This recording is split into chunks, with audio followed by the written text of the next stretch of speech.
Are we there? The countdown ended, and then there was like a second, and then it was like, now what do we do? Because I don't know how to work any of these buttons. This is the Brian Noonan Show Quarantine Cast, starring Brian Noonan and friends. And I'm Cody Gough. This is the In the role of Brian Noonan today is Cody Gough. I don't know if I'm in the role of Brian Noonan, but I'm certainly here. This is Craig. Craig Collins is also joining us with a new hat. Yeah, a new hat. What is Dia de Arista. What is it? That is the town that Betty's from in Mexico. It's got a tomate. Wait a minute, hold on. It's got a tomate, which is one of the things they grow on her farm. But it's just a hat for the town. And her brother gave it to me. I guess that's one of the things he sent with Betty to hand to me, which is very lovely. So I figured I'd rock the hat this evening.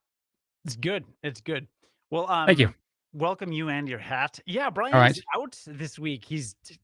I literally don't know what he texted me and he was like, don't talk too much about what I'm doing. I'm like, Brian, I don't listen to anything. You know what I love? If someone says don't talk very much about what I'm doing, they probably don't want you to tell people we're not supposed to talk about what he's doing. He's building a rocket to the moon. We talked about this. Yes. I told him about Wall Street bets. I told him go buy some GameStop stock. Oh, that's bad. That didn't work out for him. No, it didn't. It really didn't. I don't want to get into that. So he saw the rocket emojis and he was like, I'm going to build a rocket to the moon. I need to take a week off for this. Woo! Few people know how into engineering and astrophysics Brian is, but it's a passion. It's a passion that he's secretly held for years. Yes, he has. Yes, this is accurate. Absolutely correct. Yeah. It's odd that he would take this time at night on a Wednesday to get into that and not do it any other time, day or night, that he could, then also do the show. But it's the demands of that gig it happens to be odd hours. I mean, can't build a rocket with sunlight. That's silly. You got to build it in the frigid cold with no lighting whatsoever. That's how you build a rocket. People don't know this. We're helping. Well, right now, all anybody can do at any point, really, in Northern Illinois or the surrounding area is do stuff in the darkness and frigid cold. So there's not a lot of options there. That's true. Yeah, we're gonna try. Well, I'm gonna try to stumble my way through some kind of live show. Craig, you're a pro at this. We'll see. I have no idea. I am doing a Chad Benson show. I will tell us actually, I guess, at the end of this show. But I have some more Chad Benson fill-ins coming up.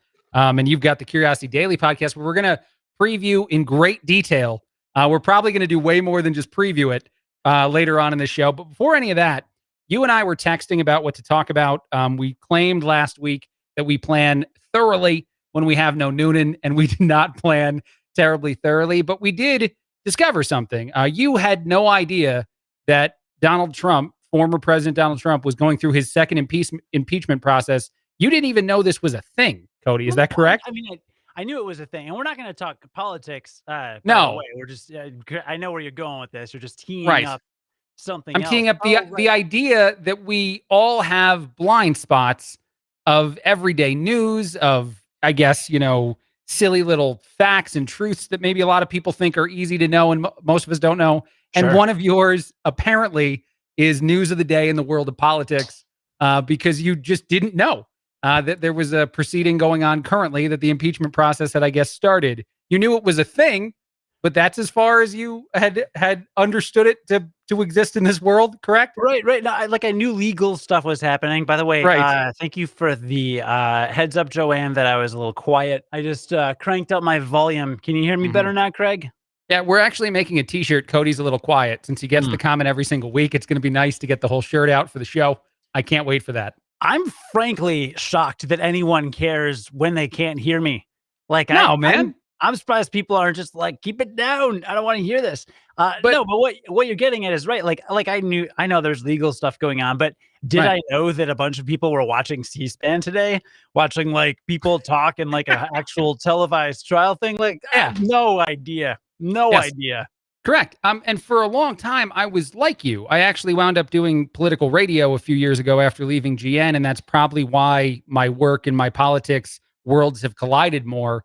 But I had told Noonan this actually a while ago. He teased you quite a bit for not watching the inauguration. That is a thing that happened on the old quarantine. He gave me a hard time about that. When did that happen? Yeah, you wouldn't remember. It was so mild. But he teased you. And one thing I had said to him in defense of you, this was off the air, I think this was a text, is I used to not watch it. I didn't really care. I think I watched Obama's the first time because that was technically history being made. But the inauguration, a lot of these things, you can, I think, in your 20s and then to some extent within the 30s, politics is a fringe concept that we're not really. It's not like I'm voting for people that are in their 20s as well. For the most part, it's usually people that are a tad bit older, and for maybe that reason, I don't know. I just didn't care. Me neither. Didn't care. Yeah. Late bloomers. Right. I don't know that that's a bad thing. I mean, obviously, younger people don't vote as much as other generations, and maybe voting would be better. But the rest of it, like, my life wasn't different, Cody. I lived years of not really giving a crap who was doing what politically, and my life didn't really change much. Right. And I think what you're getting at is that clearly we all care about different things, because yes, even though I wasn't on the whole, current events train the last, I don't know, month, Brian wasn't on the GameStop train, right? He's out building a rocket, but I was the one that was trying to go to the moon before my rocket came down crashing spectacularly, and I lost way more money than I want to admit. But also, there was some other story that I still want to know how much money now. It's too much money. It's too much money that is now disapparated from my life. All right. And there's stuff you know about, like you knew about this whole Popeye's chicken deal. Yes. Right? That was really on our radar.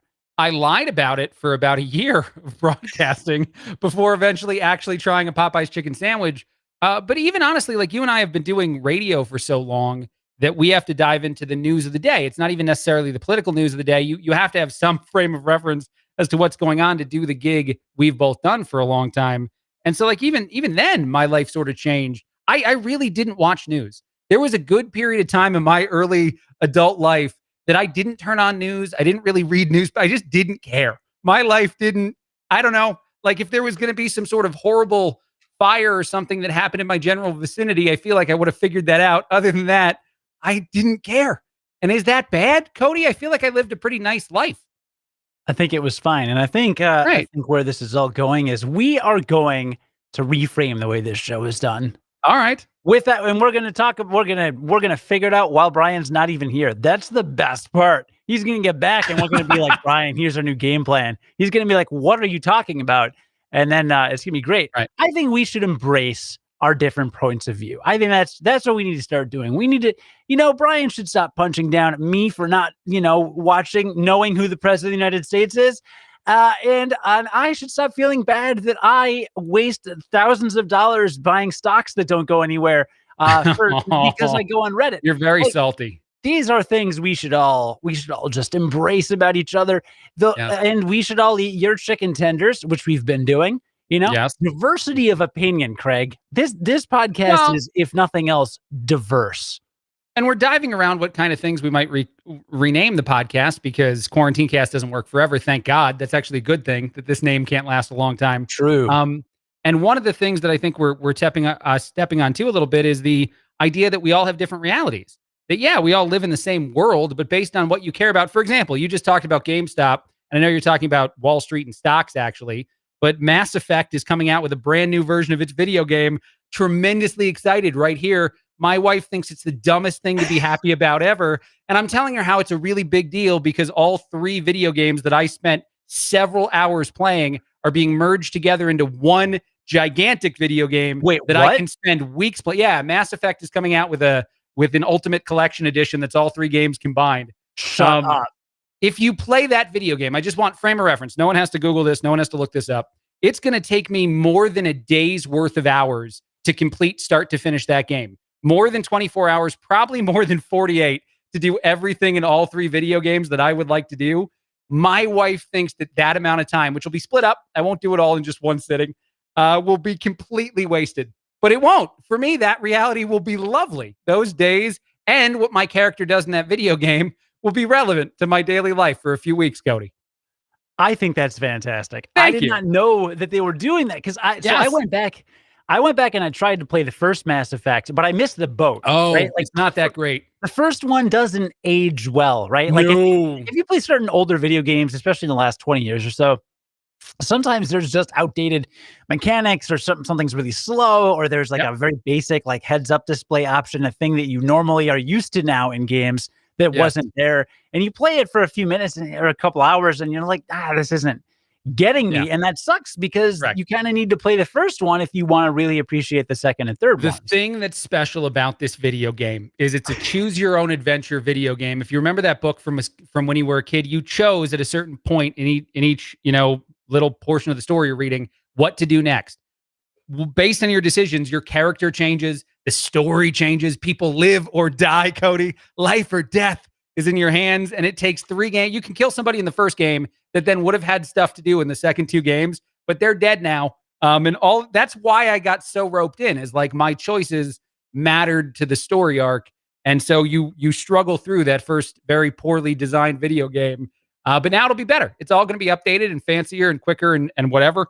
And again, I will have wasted, not to some extent, like fully wasted hours, days of my life, in the opinion of my wife, when she sees this all occur on the Xbox One we have. When I waste, and I don't know how to better explain that to her. It's just a different reality. In my reality, Commander Shepard being a Paragon is an important process to make me a happier human. For her, it's going to be time poorly spent. I feel like I hit the jackpot with my wife because she somehow, like, I actually think, and I play a lot of video games, I have internalized this idea that video games are somewhat of a waste of time after you do like a 12-hour gaming session, which I've been known to do.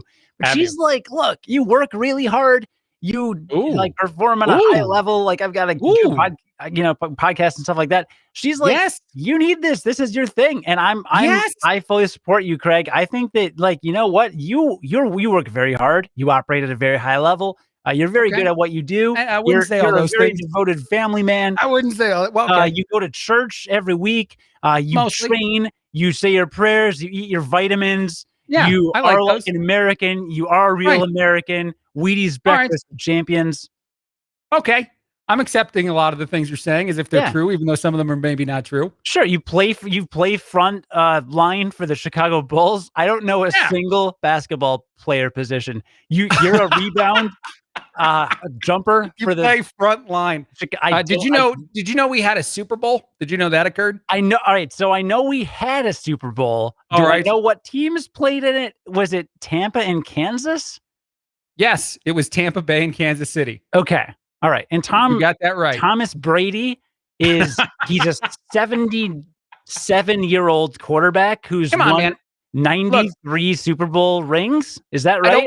I don't want to turn into Noonan and criticize because there's ways in which you could have been brought in. But like the halftime show, do you even watch that on the internet? The halftime show, wasn't it? No, it was not. It was the weekend. By the way, the weekend, for anyone that had to go to Google afterward, there is no E in the end part of his name. It's week and then an ND for those that would like to know. But no, he performed. I thought it was pretty good. A lot of people had different opinions though, Cody, because he did some shaky cam stuff in the middle, which might it apparently makes you sick or ill or just dislike it. I thought it was cool though. He wanted a different experience for the viewer. And then he had everybody on the field at the end. Most of the times you can't go on the field. Mostly because there's usually fans watching the halftime show from the field. But I thought it was really cool to have a bunch of dancers on the field. They did have bandages on their faces, which made a lot of people confused. But I also thought that should have reeled you in. That's not sports, Cody. That's music. That's performance. No? So my big burning question from this is, do you normally, like when you talk to people in real life, when you're around people, do you like shake around like this? Is that why you like shaky cam? Is that because that's how I talk to people? I'm like, you do. Well, it's actually just to make sure your hair is as prominent as possible. This is all just to accentuate it. True. No, I would tell you that I think it was a different visual experience than what I'm used to, and that's the point, right? If I'm an artist, I want to flip the expectation. I want to do something different. So my visual now involves you. You're now a part of it because I'm moving, and you're a part of the unique experience of feeling like you're in the, I guess, the scrum of what they were doing. Because there was a bunch of people all crashing into each other. They were supposed to be hammered, Cody. They did shaky cam during one of his songs in which he's supposed to be fairly intoxicated. Was halftime directed by Michael Bay? No one died. There was no grotesque shot of an attractive lady, so it was not shot by Michael Bay. And Speaking of different realities, no, I didn't see the Super Bowl, but last Sunday I watched the WWE Royal Rumble. How was that? It's a huge wrestling event, right? If you're I'm aware of what it is. I asked you, how was your experience with it? I want to know how your reality makes you feel as a person. For Cody, the Super Bowl is not a thing to watch. It's a thing to be tangentially aware of, and that's it. Politics, you barely care about at all either. So politics and impeachment trials, that's whatever. But a wrestling event, a bit. What was it called again? Which one is it? Royal Rumble. Oh, I like the Rumble from back in the 90s when I watched it as a child. How was it this time? I like watching it as a child, as an adult. It's great. It's equally entertaining, if not more so. There's a very good finish. The finish is what it builds up to, right? It's a 30-man, hour-long match, people running every couple minutes. But when you get to that finish, that just juicy, like just sexy, seductive finish, it's gotta be timed right. It's gotta be like bing, bang, boom. This guy throws this guy over the top. This guy hits this. This guy hits that post. Yes. And it was pitch perfect. Do you think it would ruin it for you, wrestling, if you got to watch the rehearsals where they practice all the moves they're doing fake? Like, would that ruin it if you saw like a week of practices? Because, you know, they're going to screw it up a few times and you're going to see, oh, man, it's like when you go to the play that maybe some family member is in opening night versus when it closes, it gets much better throughout the process. Do you think this would ruin it for you? Since you're essentially watching theater, what you're watching is theater. There's actually this guy in England who goes by Matthew, Maffew. He does a YouTube series called Botchamania. I shouldn't call it a YouTube series. He has a series called Botchamania. It gets removed from YouTube and other various video services within a week of him posting it because it uses so much copyrighted material and so much footage from WWE. But Botchamania is literally 15 to 20-minute episodes of just wrestling botches, performed at a high level, like people falling off ladders. I'm supposed to suplex this guy and I drop him. Like some of it's painful. Some of it just looks dumb. Some people tripping over their words over promos. So, and actually Botchamania is how I stayed current with wrestling for like 2 years. So I only watched the mess ups and I still love it. And you still love it. Okay. Still love it. Yeah. And so now, would you have liked the Super Bowl less if you had seen that rehearsal where they predetermine the outcome of the winner? Because that's a thing that I really believe. Theater. Did I tell you this? Theater. No. Oh my God. You can't believe this. We can't go down this rabbit hole. All right. You think that sports are fake? No, I'll give you two examples. Who won the Super Bowl after 9/11? I'm going to back up before you say anything else. I said, you think sports are fake, and you said no. And then you're going to give me 2 examples of how you meant yes. You think sports are rigged, so they're fake. Go ahead and give me your examples. You said no, but you meant yes. I don't think all sports are rigged, but there's some Super Bowl hairiness. Who won the Super Bowl after 9/11? I don't remember. Was it the Patriots? Oh, but that's a terrible take for many reasons. Hold on, Craig. Who won the Super Bowl after Hurricane Katrina? New Orleans. The New Orleans Saints. Okay. Very interesting. Isn't that an interesting coincidence, Craig? They have 2 incredible Hall of Fame quarterbacks that are incredibly important to winning Super Bowls. They had great defenses the years in which they won Super Bowls. I don't know, man. I think that's coincidence. The New York Yankees did not win the World Series after 9/11, actually. A lot of people would assume that you'd like for New York to win a thing after something like that. They did not. No one wants New York to win anything ever. Really? Producer Dan just sent me a text. Terrible take, Cody. That's the entirety of the text. Terrible take. Now, give me more examples of how things are rigged, because you can't have 2 that I think lean very heavily on completely forgetting the fact that these were very good teams all the other years outside of the year they won a Super Bowl. The Patriots obviously won several Super Bowls, not all after horrific things happened in which we wanted to feel patriotic, if that's the take you have. And then the other one for the Saints, they played very good football for several years around their Super Bowl championship. I have no rebuttal. Let me ask you this. I want to shift gears for a second. I think I could have gotten you in on the Super Bowl better if we had done prop bets. Are you a betting man at all? I actually bet on the Super Bowl. That's the stupidest. I want to throw things. You didn't watch it. You don't really care about it, but you threw money down on it. What'd you bet on? Threw money down. I threw money on down on it before. I would have watched the Super Bowl if the Packers had been in it. Now, this was a desperate shot to get your GameStop money back. You started betting. I'm never gonna get that much money back. Okay.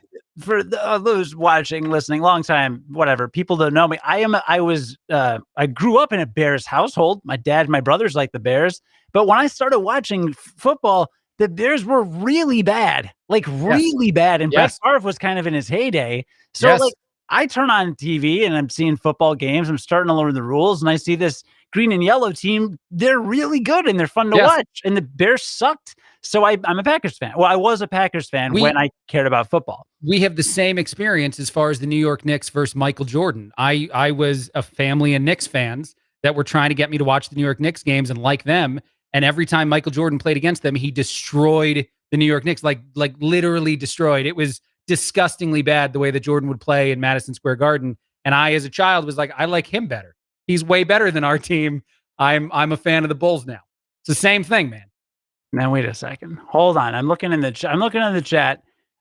Tom says New Orleans won 5 years after Katrina. I'm gonna check this. Now, you know what the problem is, Tom? You're caring at all about Cody's ridiculous theory that makes no sense. Don't go down that rabbit hole. Don't try to prove him right or wrong. Just ignore and move on. Oh, weird. The Super Bowl after Katrina was won by the Steelers. Right, because everybody needed to feel really, they needed to care a lot about Pittsburgh. Why'd I think it was Katrina? That's really weird.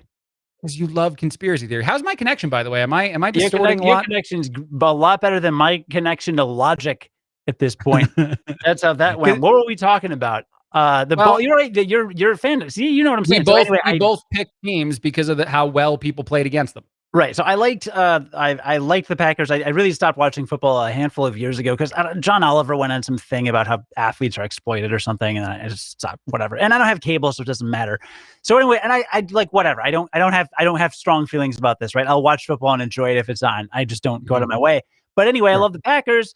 I saw some bet. I told this story a few weeks ago, like this AI sports betting intelligence thing predicted the Packers. So I said before the playoffs started, I'll put some money on the Packers and hope that they win the Super Bowl. And they did not. They weren't did in not work the out. Super Bowl. No. It didn't work out. The reason I ask you, there's a guy who made a really great bet. He bet $50,000 on a prop bet. It was 15-2 odds. He made $374,000. He bet that there'd be a streaker that would run across the field at some point in the game. The person who made this bet was the streaker who ran across the field somewhere during the game. So he bet on something he knew he could accomplish, which to me is my favorite story I've heard in the pandemic and in a while. The guy turned $50,000 into $374,000 because he knew he could do it. He's like, wait a minute, I'm going to the Super Bowl. I could streak. I ask you this question, Cody, in all seriousness, based on the horrible amounts of money you've lost in GameStop, would you have made yourself a guaranteed amount of money by streaking on national television? Because I also would have done this, 100%. But I did not have tickets to the game. Yeah, right. This 100%. is the smartest thing. I've never seen this happen before. The guy is from Florida, which also just makes sense. But the fact that he did it, then he, is going to make, I feel like they probably might not want to give him money, by the way. Like I don't think he did anything wrong. I don't think any terms and conditions say you can't be the streaker. So he, No, that's inside betting, right? Like, Isn't that why Pete Rose isn't in the Hall of Fame or something? Well, but Pete Rose could affect the outcome of the baseball game dishonestly. I think this guy, like, it's him. He's out there. He's streaking. He's not hiding any portion of it. And then when he talked to WLLD out of Lakeland, Florida, he's like, yeah, I bet on this. I bet on myself to do this. And then I won. There's no way that's legal. Is this a stimulus package is my other question. Could we, moving forward, have everyone bet on streaking, and then maybe we all just do it? We all go to the next big sporting event, streak as a group, everybody makes a bunch of money. Vegas can provide the stimulus, man. Any get-rich-quick scheme that you can throw my way so that I can recover my losses from GameStop, I am down to do. All right. I need some prop bet company to ask if 2 people will be streaking at the next championship game of some kind. Then we desperately need to invest in tickets to said game, Cody, and streak at it. I'll go. And then we're going to be rich. I'll go. That's fine. I'll do it. Okay. What the heck?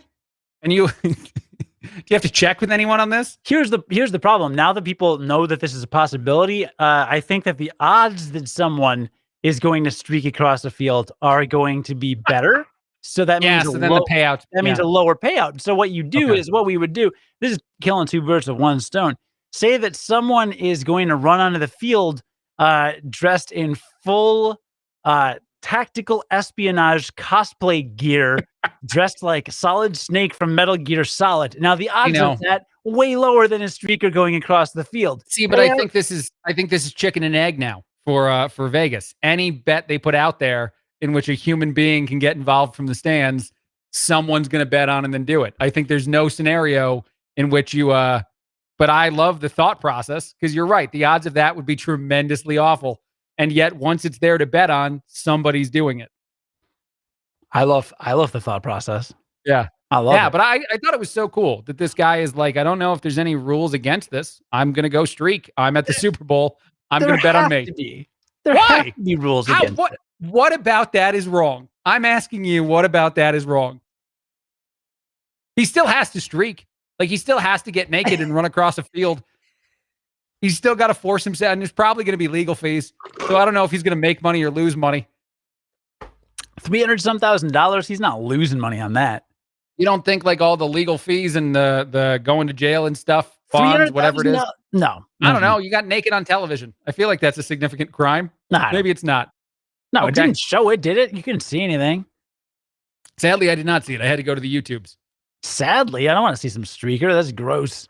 Well, it's not that I want to see a dude naked, but it's an amusing thing to watch them tackle him. That's Tom always has a really fun. good question in the chat. Can trainers bet on the Gatorade cooler prop bets? I imagine they have before. The thing is, the stupid thing this guy from Florida did, which is a sentence I should say all the time, but the stupid thing this guy from Florida did was tell people. Because no one would have reckoned. Like, the people who paid out the bet would have been like, I think this was the streaker. They wouldn't have cared. So if people do that, Tom, I bet you they keep it a secret, like you should, with any kind of betting you do somewhat dishonestly. You have to lie because the mafia comes after you. Yeah. Right. Yeah, that's fair. Okay. Were there any good commercials?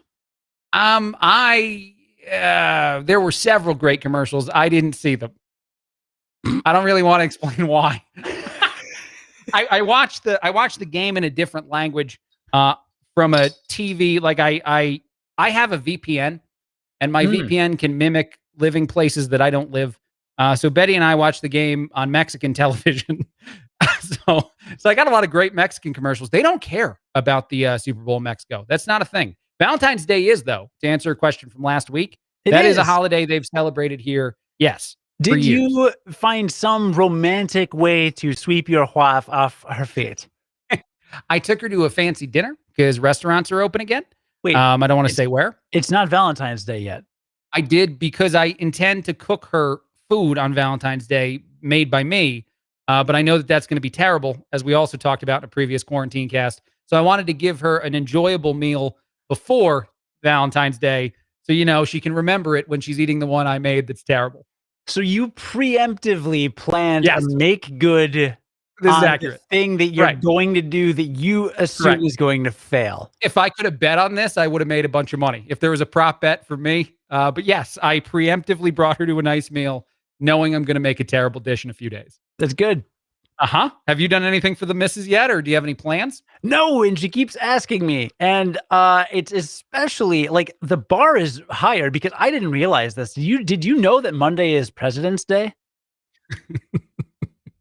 No, I'm not kidding. I feel like I know you're not. I feel like this is somehow a troll, though. You barely care about politics, but you know about President's Day. That's a good thing. Yes, I knew that Monday, was President's Day. I know about President's Day because I went into our HR system at my day job to take some time off for a few months from now.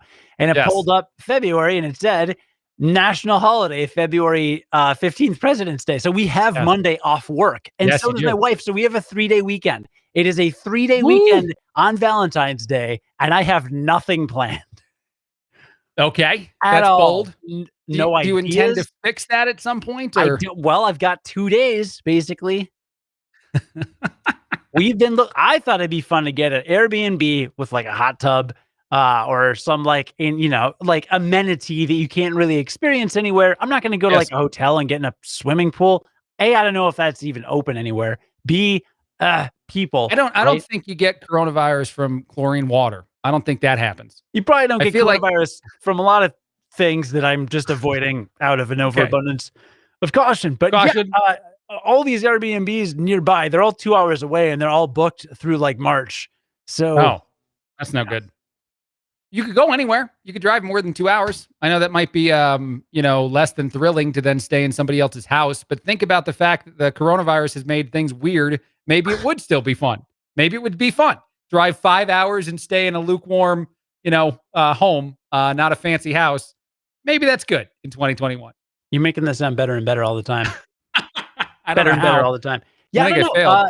No, literally, your like crappy dinner thing that you think is going to fail already is better planned out and executed than the lack of any idea whatsoever of what to do that would be good and get us out of the house. I got nothing. Do you like the anti-Valentine's Day things? I know you're not going to do these things. I know you're not going to go to these places, but do you enjoy these sort of promotional things that companies do? Like when you go to like a death metal concert and you like stab a bunch of voodoo dolls of your exes. Yeah, not the first example I would have picked, but that's one of the things. Okay. Is Hooters Cerberus available? Hold on, Tom. What is the Cerberus? Oh, no, Cody, no. I have a whole story about this. No, don't Google. Don't Google. Don't Google. It's a hotel room. I already did it. Unique Cerberus romantic weekend getaways in Chicago. That's all I saw. Okay. You have a story about this? I do. Do we want to hear it? Can I tell my story about Cerberus? I don't know how to say it. Cerberus, the hotel. So I early on in my relationship with Betty wanted to find a nice way to propose eventually. Like that's something I wanted. It's something I thought about even before I was in a serious relationship with someone I really cared about. I was like, a proposal is going to be cool. So I asked a buddy of mine who knew Betty really well when it got to that point where maybe you wanted to propose, where I should take her. And I said she loves swimming, but she doesn't have a lot of access to pools and things. He goes, oh man, have you heard of this hotel chain that gives you a pool in your room? I'm like, that's not a thing. He's like, it is. It's a hotel chain. There's a pool in each individual room. There's not a lot of rooms, I would imagine, at these places, but you rent the entire pool and room and they're connected for an evening. And he's like, it's super romantic. Everybody loves it. I'm like, that's the coolest thing ever. So I book a night at Cerberus.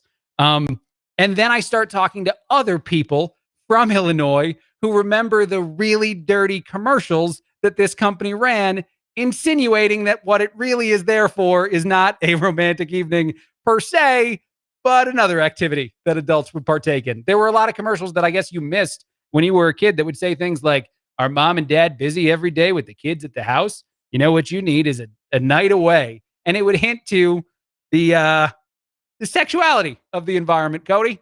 And when you get there, when you get to one of these environments, it has, I don't know how to say this. Can we say things like this in the Quarantine Cast? It has a swing there. It's in the closet, so it's not actually set up, but you can set it up, and it's got a little tearaway cleanliness thing. So I imagine we did not use the swing, by the way. And for any children, now you're very curious. I'm more interested than ever. Let's go, dude. Any children that have heard the fact that there's a pool and a swing in this place cannot go there. Still do not go. It's not the playground you think it is. But I chose not to propose in that environment, Cody, because it's not designed for that, I would say. Where'd you go? Northbrook, Frankfurt, Downers Grove? I went to Northbrook. Northbrook. Yeah. Where am I by?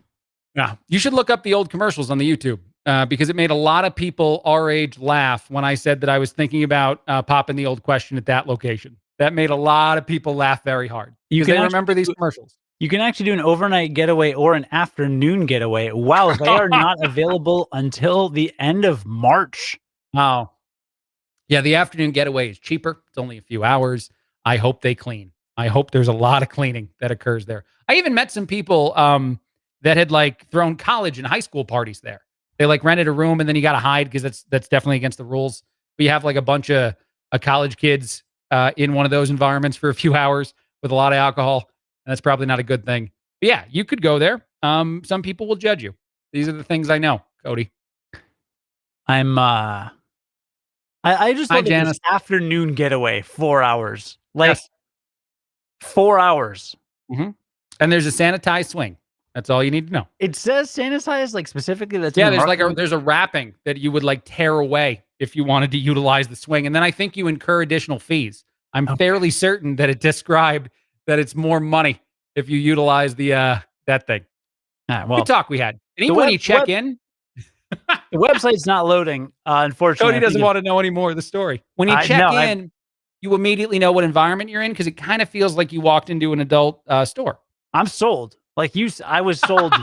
I was sold minutes ago. But like you had me at swing. Really, it's not letting me check Northbrook for some reason. But the other place is booked through March, unless I get a tiny room like Tuesday. I had a friend this past weekend who actually also had a birthday recently make a different move for both Valentine's Day and his birthday. He and his wife booked in. They don't live in Illinois, so they don't live somewhere where recreational pot is legal. But they booked a place somewhere in Michigan on an Airbnb just to enjoy recreational pot. And they had really positive things to say about that experience, Cody. That might be on the list too. Find a spot in Flint, Michigan or somewhere where you can partake, if not in Illinois. Yeah. I've stunned Cody into silence. All of the Sybaris. Oh my God. They're so booked. They're so like. Hi, Janice. Yes, it does have a slide, but you have to upgrade to that. Ours did not. The one we had was a very small pool, a little hot tub. The hot tub was in the room. So like the pool is in its own room. But then what made me feel a little weary of the hot tub, it was in the bedroom area. A full-on hot tub right next to the bed. I looked at a house with a raised pink whirlpool hot tub in the corner of the master bedroom. No. I swear to God, it was in Why? I was in Addison, Illinois. It was like one of the first houses we looked at in Addison. And it was a nice little split level, had like a cute little bar in the basement, like every suburban house does, basically. And they had all these cute things. You go upstairs, and there's like a big master bed, like big hardwood floors. You walk in, step in, there's like a big hardwood floor thing. There's a big arch over here. You walk through that, and then there's even more space to the left, big walk-in closet. Right in the corner is like, and just in the corner, there were tiles. There was like in that corner, a rectangle of tiles and a raised, like a 3-tier step up on the tiles, pink, like hot pink hot tub. Like just in the room. It wasn't in a bathroom. It was amid the hardwood floors. And it was just like, what did they have around it? Nothing. Well, I mean, they didn't have any kind of. It was empty. They had moved out, so there was no furniture.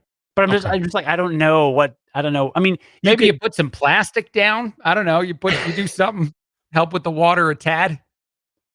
Maybe they slept in it. I don't really know. Yeah, that sounds very irresponsible. You were excited about this home? I need to switch you to a different pair of headphones because you're quiet in my ears, not your fault. And I'm very loud in my ears. My fault. Okay. And I don't know. I also would like to try to switch my internet connection because it's telling me I'm 0 out of 10. 0 out of 10 internets? Yeah, like it's telling me the restream, whatever we use, is telling me that my internet's atrociously bad. That's not nearly enough internets. Is that coming across? Am I getting disconnected? You have not gotten disconnected a single time. And I'm just going to ignore the warnings. There's a lot of lights flashing. Where is anytime you freeze in real life, I'm going to think I got disconnected. Just so you know, don't troll me hard tonight, Cody. But anytime you pretend to freeze, I'm going to be convinced I'm not on the show anymore. No, I didn't pretend. I was not doing that on purpose. Here we go. We're good. Well, I fixed my technical problems. I don't know about your 0 out of 10. Right. I think I'm going to rate this. So was 0 out of 10 what you would rate your Sybaris experience? It sounds like you had a nice time. No. To be honest, it felt fairly clean. We swam in the pool with shorts and stuff. Like we treated it like a regular pool, and then we slept in the bed, and we had a fairly nice day. But it wasn't what I had envisioned going into the process, and it wasn't what I think a lot of people experience when they rent those kinds of places. We didn't do those things. Why did you wear shorts and stuff, as you put it, if it was private? A question that has come up before, but I don't know. We kind of thought for some reason that the dirtiness that we envisioned this location to have seen in its day might somehow be protected because we wore bathing suits. It makes no sense. There's no logic to it. but I don't know. I felt like it was too dirty of an environment to walk around naked. This is a great commercial that you should watch the real ones. You should find one and put it on. We should share it for people. Let's do it. Let's have a viewing. I'm sure I can find one. I can find one. Sybaris commercials, and they should all be targeting mom and dad and how they need a weekend away. All right, here we go. And they should be they should overtly. I don't think I've watched many of them since I've done this, but they should be overtly sexual. We can do this. Chrome tab, Sybaris commercial. Cody's figuring this out. I am making it happen. Do you see this? Yeah. All right, let's give this a shot. I gotta make sure that I've never seen Our Man Flint. Have you seen this movie? I don't know. Alex says something that I think this is where we needed a Noonan. Here's a Sybaris commercial. All right. Can you hear that? I can hear nothing. That's fine.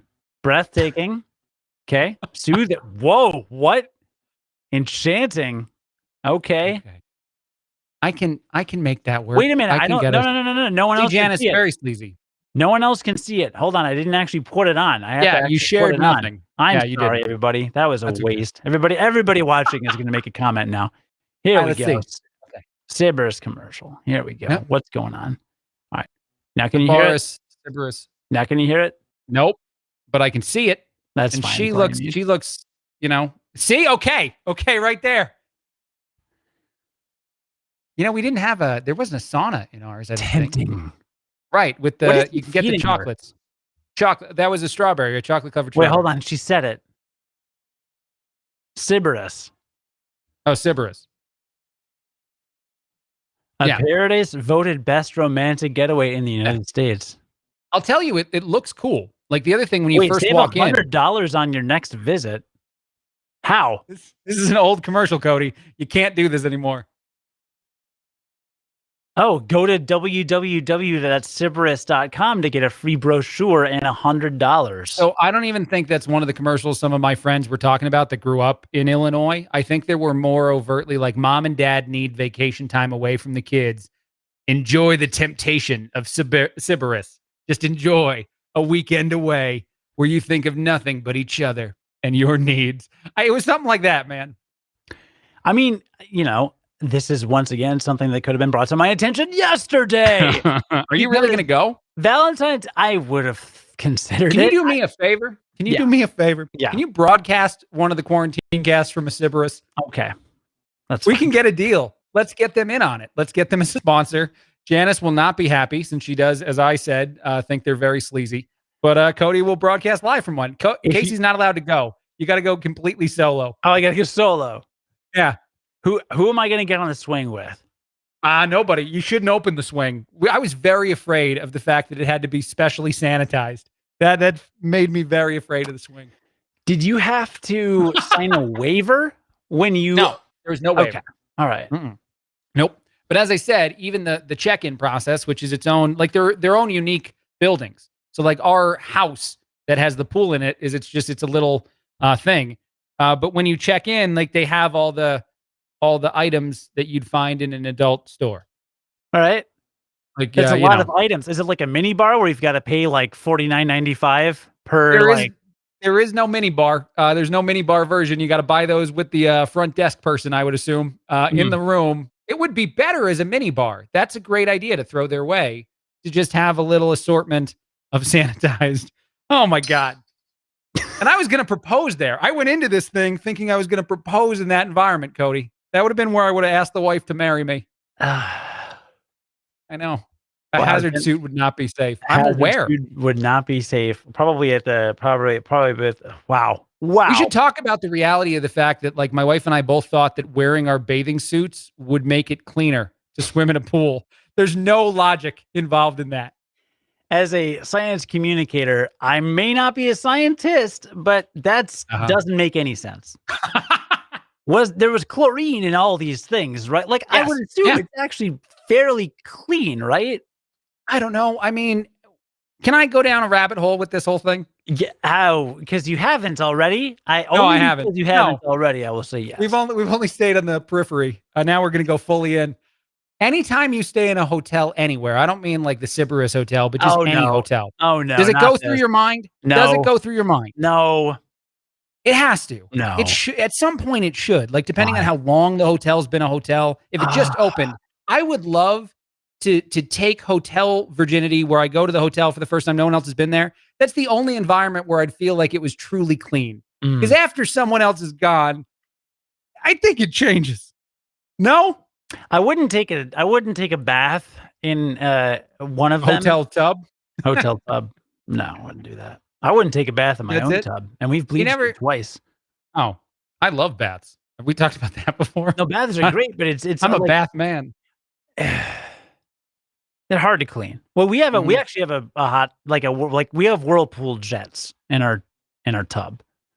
Where do you live? What is this environment you live in? You have a 3-car garage? Okay, so we do not have a 3-car garage, but I heard that on the last show. 2.5. So we that's not true. But we look, you move into a house that was built like 100 years ago, right? 80 years ago. All right, so you walk in the door, you're looking around, you're like, look at these things. Oh, look at that bathtub with whirlpool jets. No idea when it was installed. No idea how recently it's been cleaned. No idea how to clean it. I don't know how to take that thing apart. Like I put some bleach stuff on it. I like put a bunch of bleach in it, filled up the tub. No, hold on. I need a bit. What do you mean you put some bleach stuff on it? Like what did you do exactly? I just dumped bleach in the tub and then filled up the whole tub. And then there was like 40 gallons of soap suds, 400 gallons of soap suds because all the soap rose up with the water. It's very hard to do right.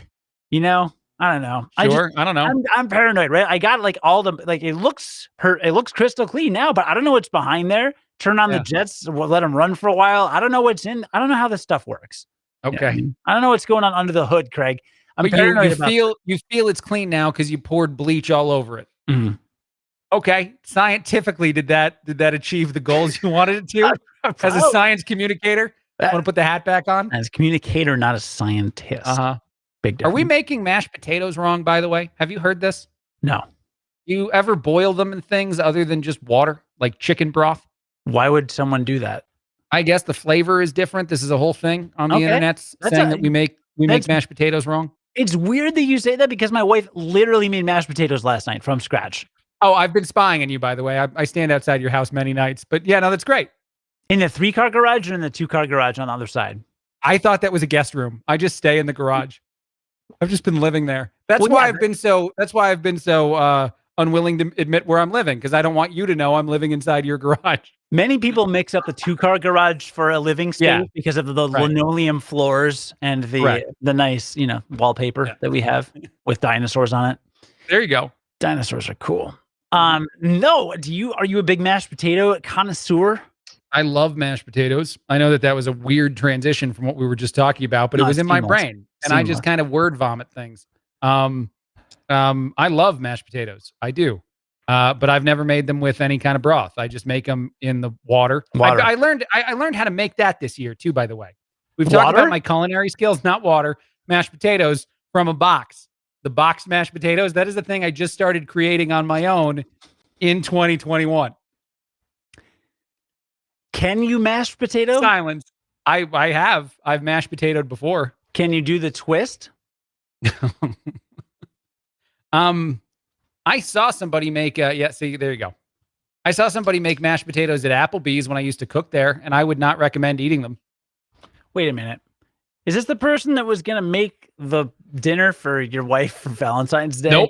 Nope. That lovely older Mexican woman literally kept me employed for 6 months at the Applebee's by fixing my cooking mistakes. Right. This other person was just stirring a vat of potatoes, and they'd put their forearm in them so they'd get hair deep into the potatoes while stirring it because it's just a giant bucket, because every single meal at Applebee's comes with mashed potatoes.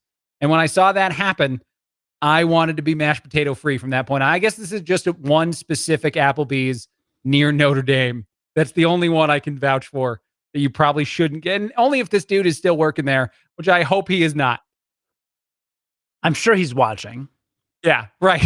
Right now. Either way. He's followed my whole career. It's like, that guy was grossed out about my forearm hair. I want to see what he's up to. I mean, why not? Yeah. Well, look, since you brought up me being a science communicator several times, do you want to talk about Curiosity Daily? Do you want to do the only segment we've ever actually planned before? Ever? Now? Yeah. Yeah, I'm a Curiosity Daily fan. It usually wakes me up. It hasn't been waking me up recently, but that's because I got to reset up my Alexa device. But as a Curiosity Daily fan and someone who's a fan of you, Cody, I used to have you on my radio show to talk about the topics that people missed if they weren't watching or weren't listening to Curiosity Daily already. And then maybe you can tease some of the ones coming up. But I know there's been a great set of topics that have happened in the last week, like why scientists made ants walk on stilts. That is a wonderful question. Why did they do that, Cody? I love that you asked the question, and I will answer it. But I feel like this needed to be teed up with like a theme song or something. Yeah, no, that's true. Let me put a. I used to have one. Up. I used to have a theme song for you. I might still have it. Here we go. Check this out. Boom. There it is. There it is. Curiosity Daily is nice. There it is. Yes, this is me asking you questions. This is great. This comes straight from Curiosity Daily episodes that you just did in the past week. One of the titles from your show on the 8th of February, Why Scientists Made Ants Walk on Stilts. Cody, what happened? So scientists are trying to figure out. So they're trying to figure out how ants find desert ants find their way back to their like colonies, right? Like if you're in the desert, that's a dumb thing to. Okay, go ahead. It's a great thing to, dude. No. All right. If there's an ant and he pops his little head up and he's in the Sahara, it wasn't the Sahara, but whatever. You're in a desert, you look around, you're like, there's sand over on my left and there's sand over on my right.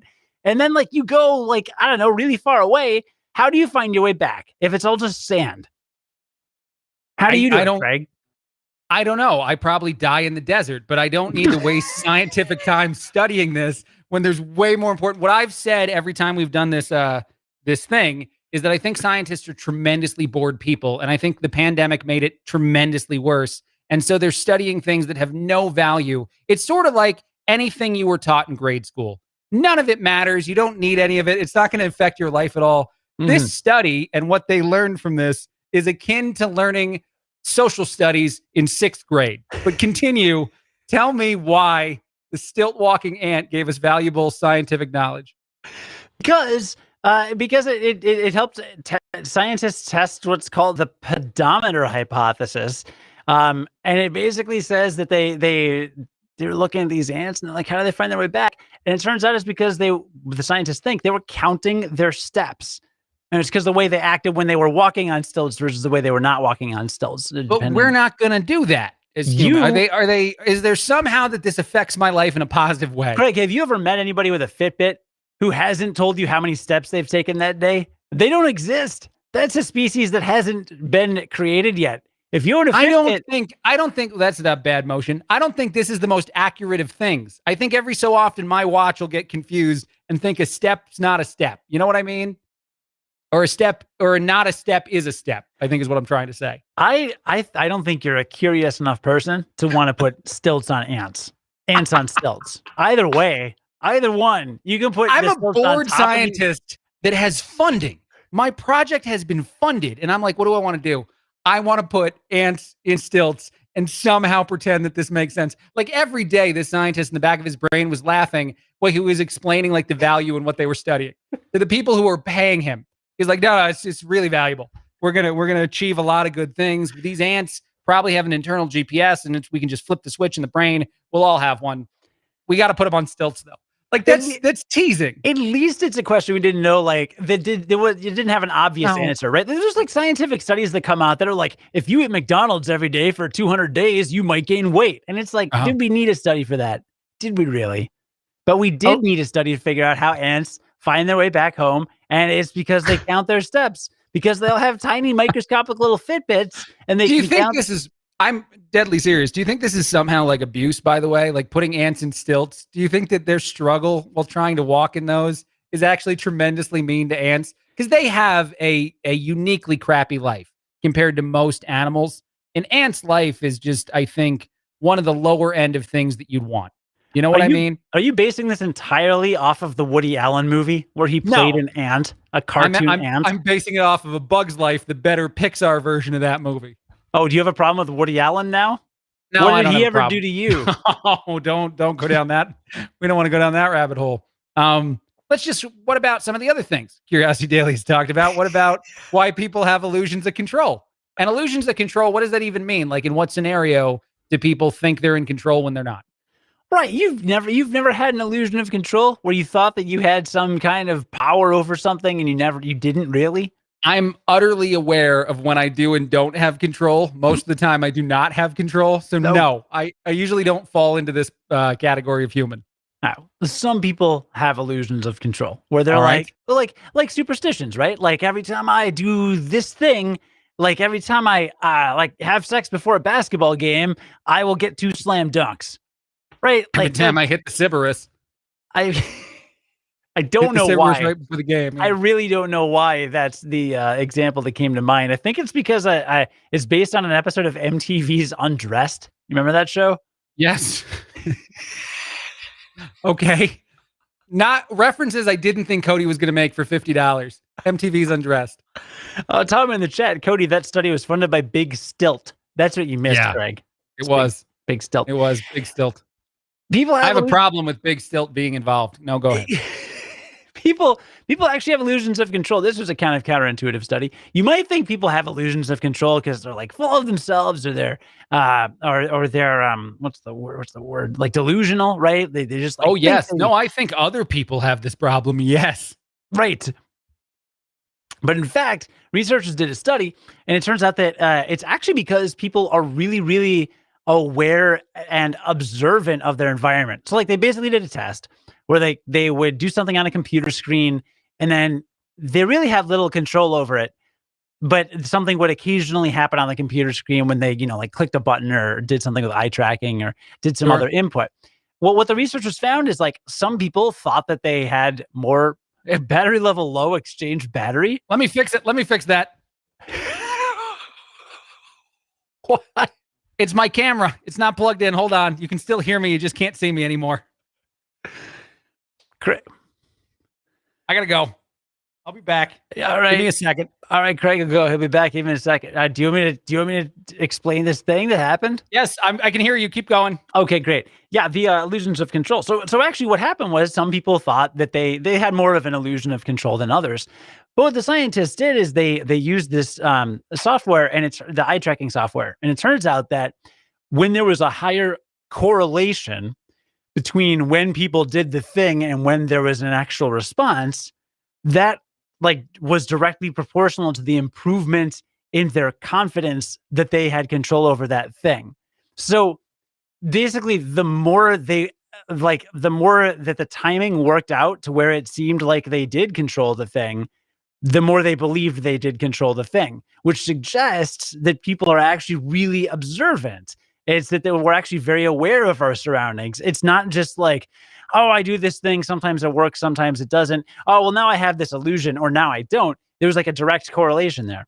And that was a pretty interesting thing. And I think it tells us that humans are smarter than we sometimes give ourselves credit for, unless you stay at a Sybaris romantic weekend and wear a swimsuit in the pool, which is clearly sanitized, which a swimsuit will not help you. That was a really good talk here. You know what? I'm going to carry my microphone around so I can keep talking to you and not leave you completely. I got to find a better plug. When I plug this mic, I have an HD camera, and when I plug it into a charger for an iPhone, it thinks it's a computer. And so it won't let me. I don't know why this camera is so, it's kind of a jerk, this camera, but I need to find a plug that isn't for a computer. I don't know if I have one. I just love that it says no images and has like a flashing battery light. Like it's so cheesy. Like we're in. Yes. Like this is like 1998. Right. This is like my camcorder, actually. My camcorder that I got in like HD cam. What it is? It's a Sony Handycam. That's what it is. Oh yeah. Yeah. What does it look nice? It doesn't seem very handy to me. Look at that joke. Do you feel proud of your dad jokes? Handy to me. You're a dad joke maker. Not to be confused with handsy, which is what you will be if you spend the night at a Sybaris hotel. Why won't it let me do this? Why won't it let me do this? We're going to watch Craig's camera menu for the entire... It's plugged in, and it just refuses. To electricity? What's it plugged into? It's plugged into a charger for an iPhone, a little like USB thing. But it thinks that that's a computer. And so look, I hit this button. It goes, Only playback possible during USB powers. It is in power supply mode. You are getting power, sir. This is extraordinary. I know. I don't know if my video can come back. I think you just get this. I can do picture in picture. Okay. In a spot. There we go. Here is charging. I'm just going to put myself in the corner so that people know that I can keep talking to you. Here. No. I like this better. You look better this way. Look at all these different views I have. Look at all these. Who's the most controlling person you know in your life? Like, who's the person who's most purposefully controlling? Can you answer this question? And how do you subvert said control? I am? Mm-hmm. Okay. I would like this question for the audience too. Like, how do you subvert control when people try to throw it on you? Because we were talking about that. We were talking about the illusions of control. And a lot of people in this life, every so often, some for good intentions, some for less than good intentions, seem to try to want to control other people in their lives. Is this true or no? You don't agree with this at all? That's a different kind of control, I think. No, I think it's the same thing, man. I think it's the same because you said that the illusion of control came from thinking during a process in which you had no actual control, that you were actually, influencing something. And I think anyone who's willing to attempt to control others thinks the same thing, thinks that they're capable of taking control of someone else's actions. You know what I mean? Yeah, this I think it refers more to stuff like if you. No, I'm the scientist here now, sir. If you wished a traffic light into turning green, or like you controlled that jackpot you got in the slot machine, like, yeah, of course, pull it 3 times and I've got this. That kind of thing. This is more like you're sensitive to your environment, is what it's saying, and not that you are just totally delusional. So either or. By the way, producer Dan says that it looks like confessional right now because I have no visual and you are there in a visual. So it's like you're sitting and giving a confession. I don't know if you'd like to do that, Cody. I am capable of taking a confession from you and giving you an amount of Hail Marys, which, by the way, I've never felt was really appropriate for the Catholics out there listening or watching, sorry, if you're watching, I'm not there right now. Like, I don't think there's an amount of Hail Marys for some of the things you'd get confession, depending on what you say to the priest, right? Like, some people do terrible things. And then if you go to confession and admit those things, I don't think there's an amount of Hail Marys that make it okay. And like, how do they even judge that? Do you think there's a training program for priests where they tell you the amount of Hail Marys that each sin is an equivalent to? Like, all right, you pushed your brother down and you're a child. That's a 3 Hail Mary sin. Yeah. Come on, man. What religion are you again? Which one? I've got the graphic up. What were you raised? I've got the graphic to judge up. You, so shut up. Yeah, but it doesn't say what you are. What are you? I need to know. I was raised Catholic. So you've been to a confession.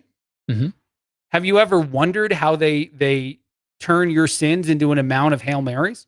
Have you ever been curious? No. You've always accepted it? Like that priest got it right on? What does this have to do with science? Nothing. It's something that producer Dan sent me a text on, so I went down that rabbit hole. Well, is producer Dan co-hosting the show, or am I, Craig? Oh my God, here we go, Cody. Let's get back to more Curiosity Daily thing. You've never studied. You should study. You should actually have a priest on. I know religion and science, they don't always mesh. But you should have a priest on to talk about his Hail Mary amount per sin. The way he calculates is probably a very scientific thing. We're doing this. Just gonna highlight you here and let you keep going. Was farming really a setup for hunter-gatherers? I don't like that story. Do a different one.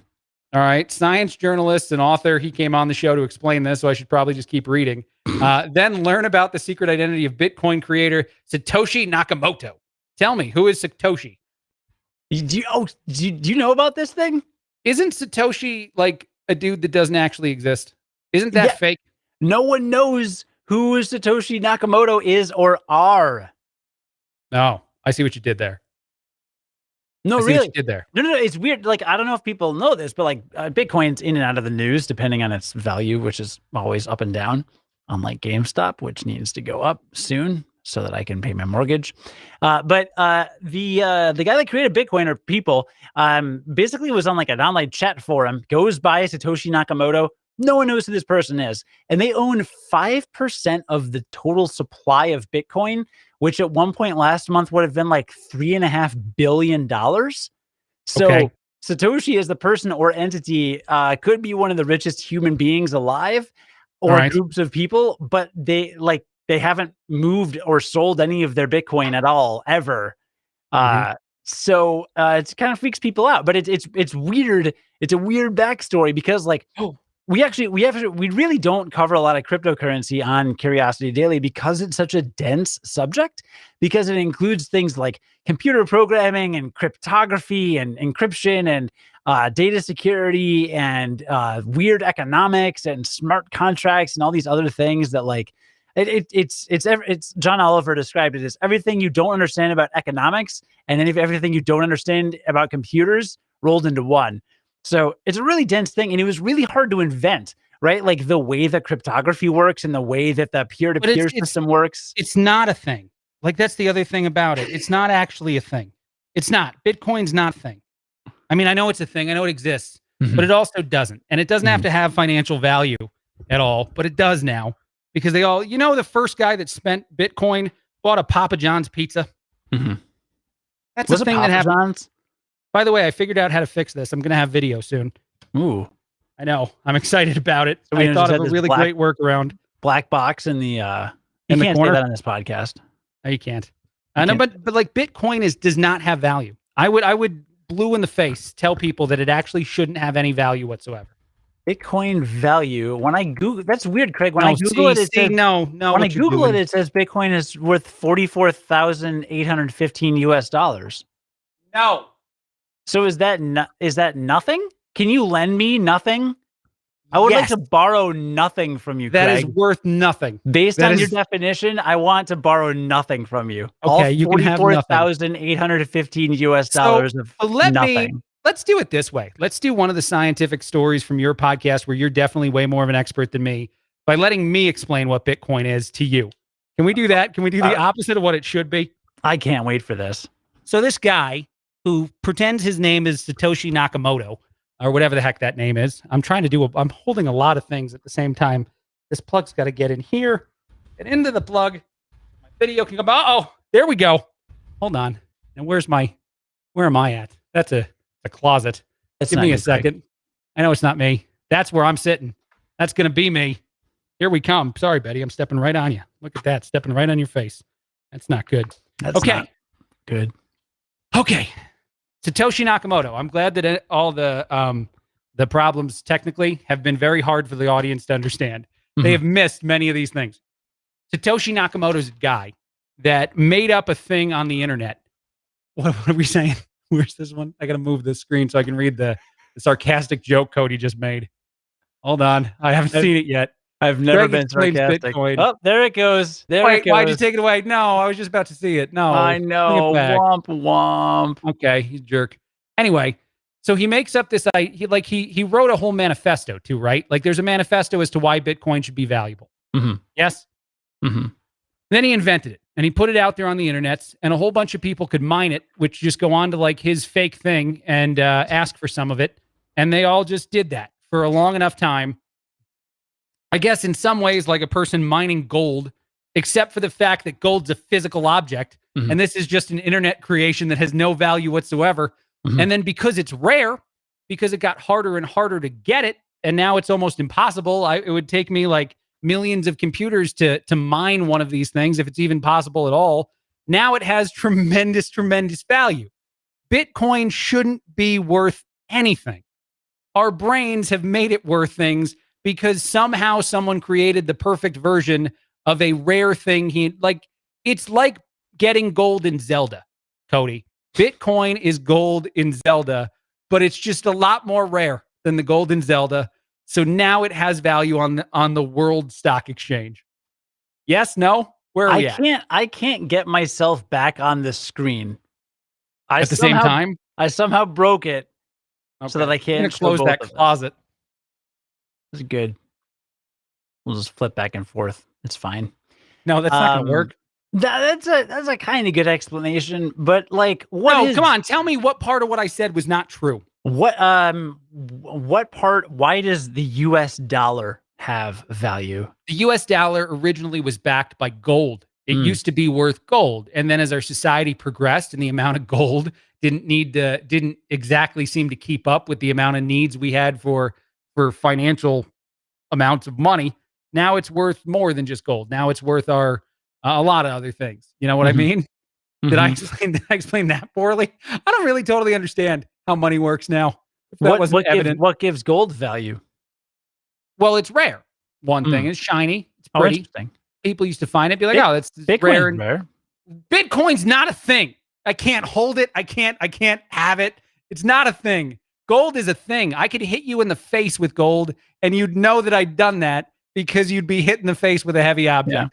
Yeah. I can't do that with Bitcoin. This water bottle is a thing. Should it be worth $1 million? If it was super rare, if we could find a way, and actually there are probably some water bottles out there that have been like sipped on by famous people that are worth more than yours. So why isn't our currency Kate Spade purses?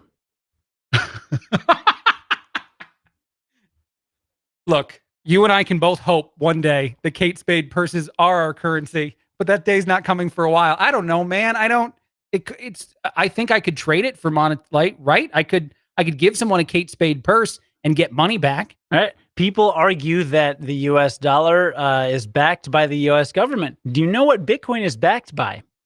Stupidity. Nope. Yes, it is. Yes, because people went on the internet to mine these things and feel like you know what Bitcoin is backed by? Dumb people. Let's try other ways. It is actually backed by math. It is backed by actual mathematics. You cannot control mathematics. You cannot have sovereignty over mathematics. Math is a thing. It's like a universal human deal, right? So like math, arguably, going to be around longer than the US government. Right? What do you think is going to last longer, Craig? Math? What is this joke from Marta, our newest least favorite segment? What is this? That was from the long-time caption. Listener.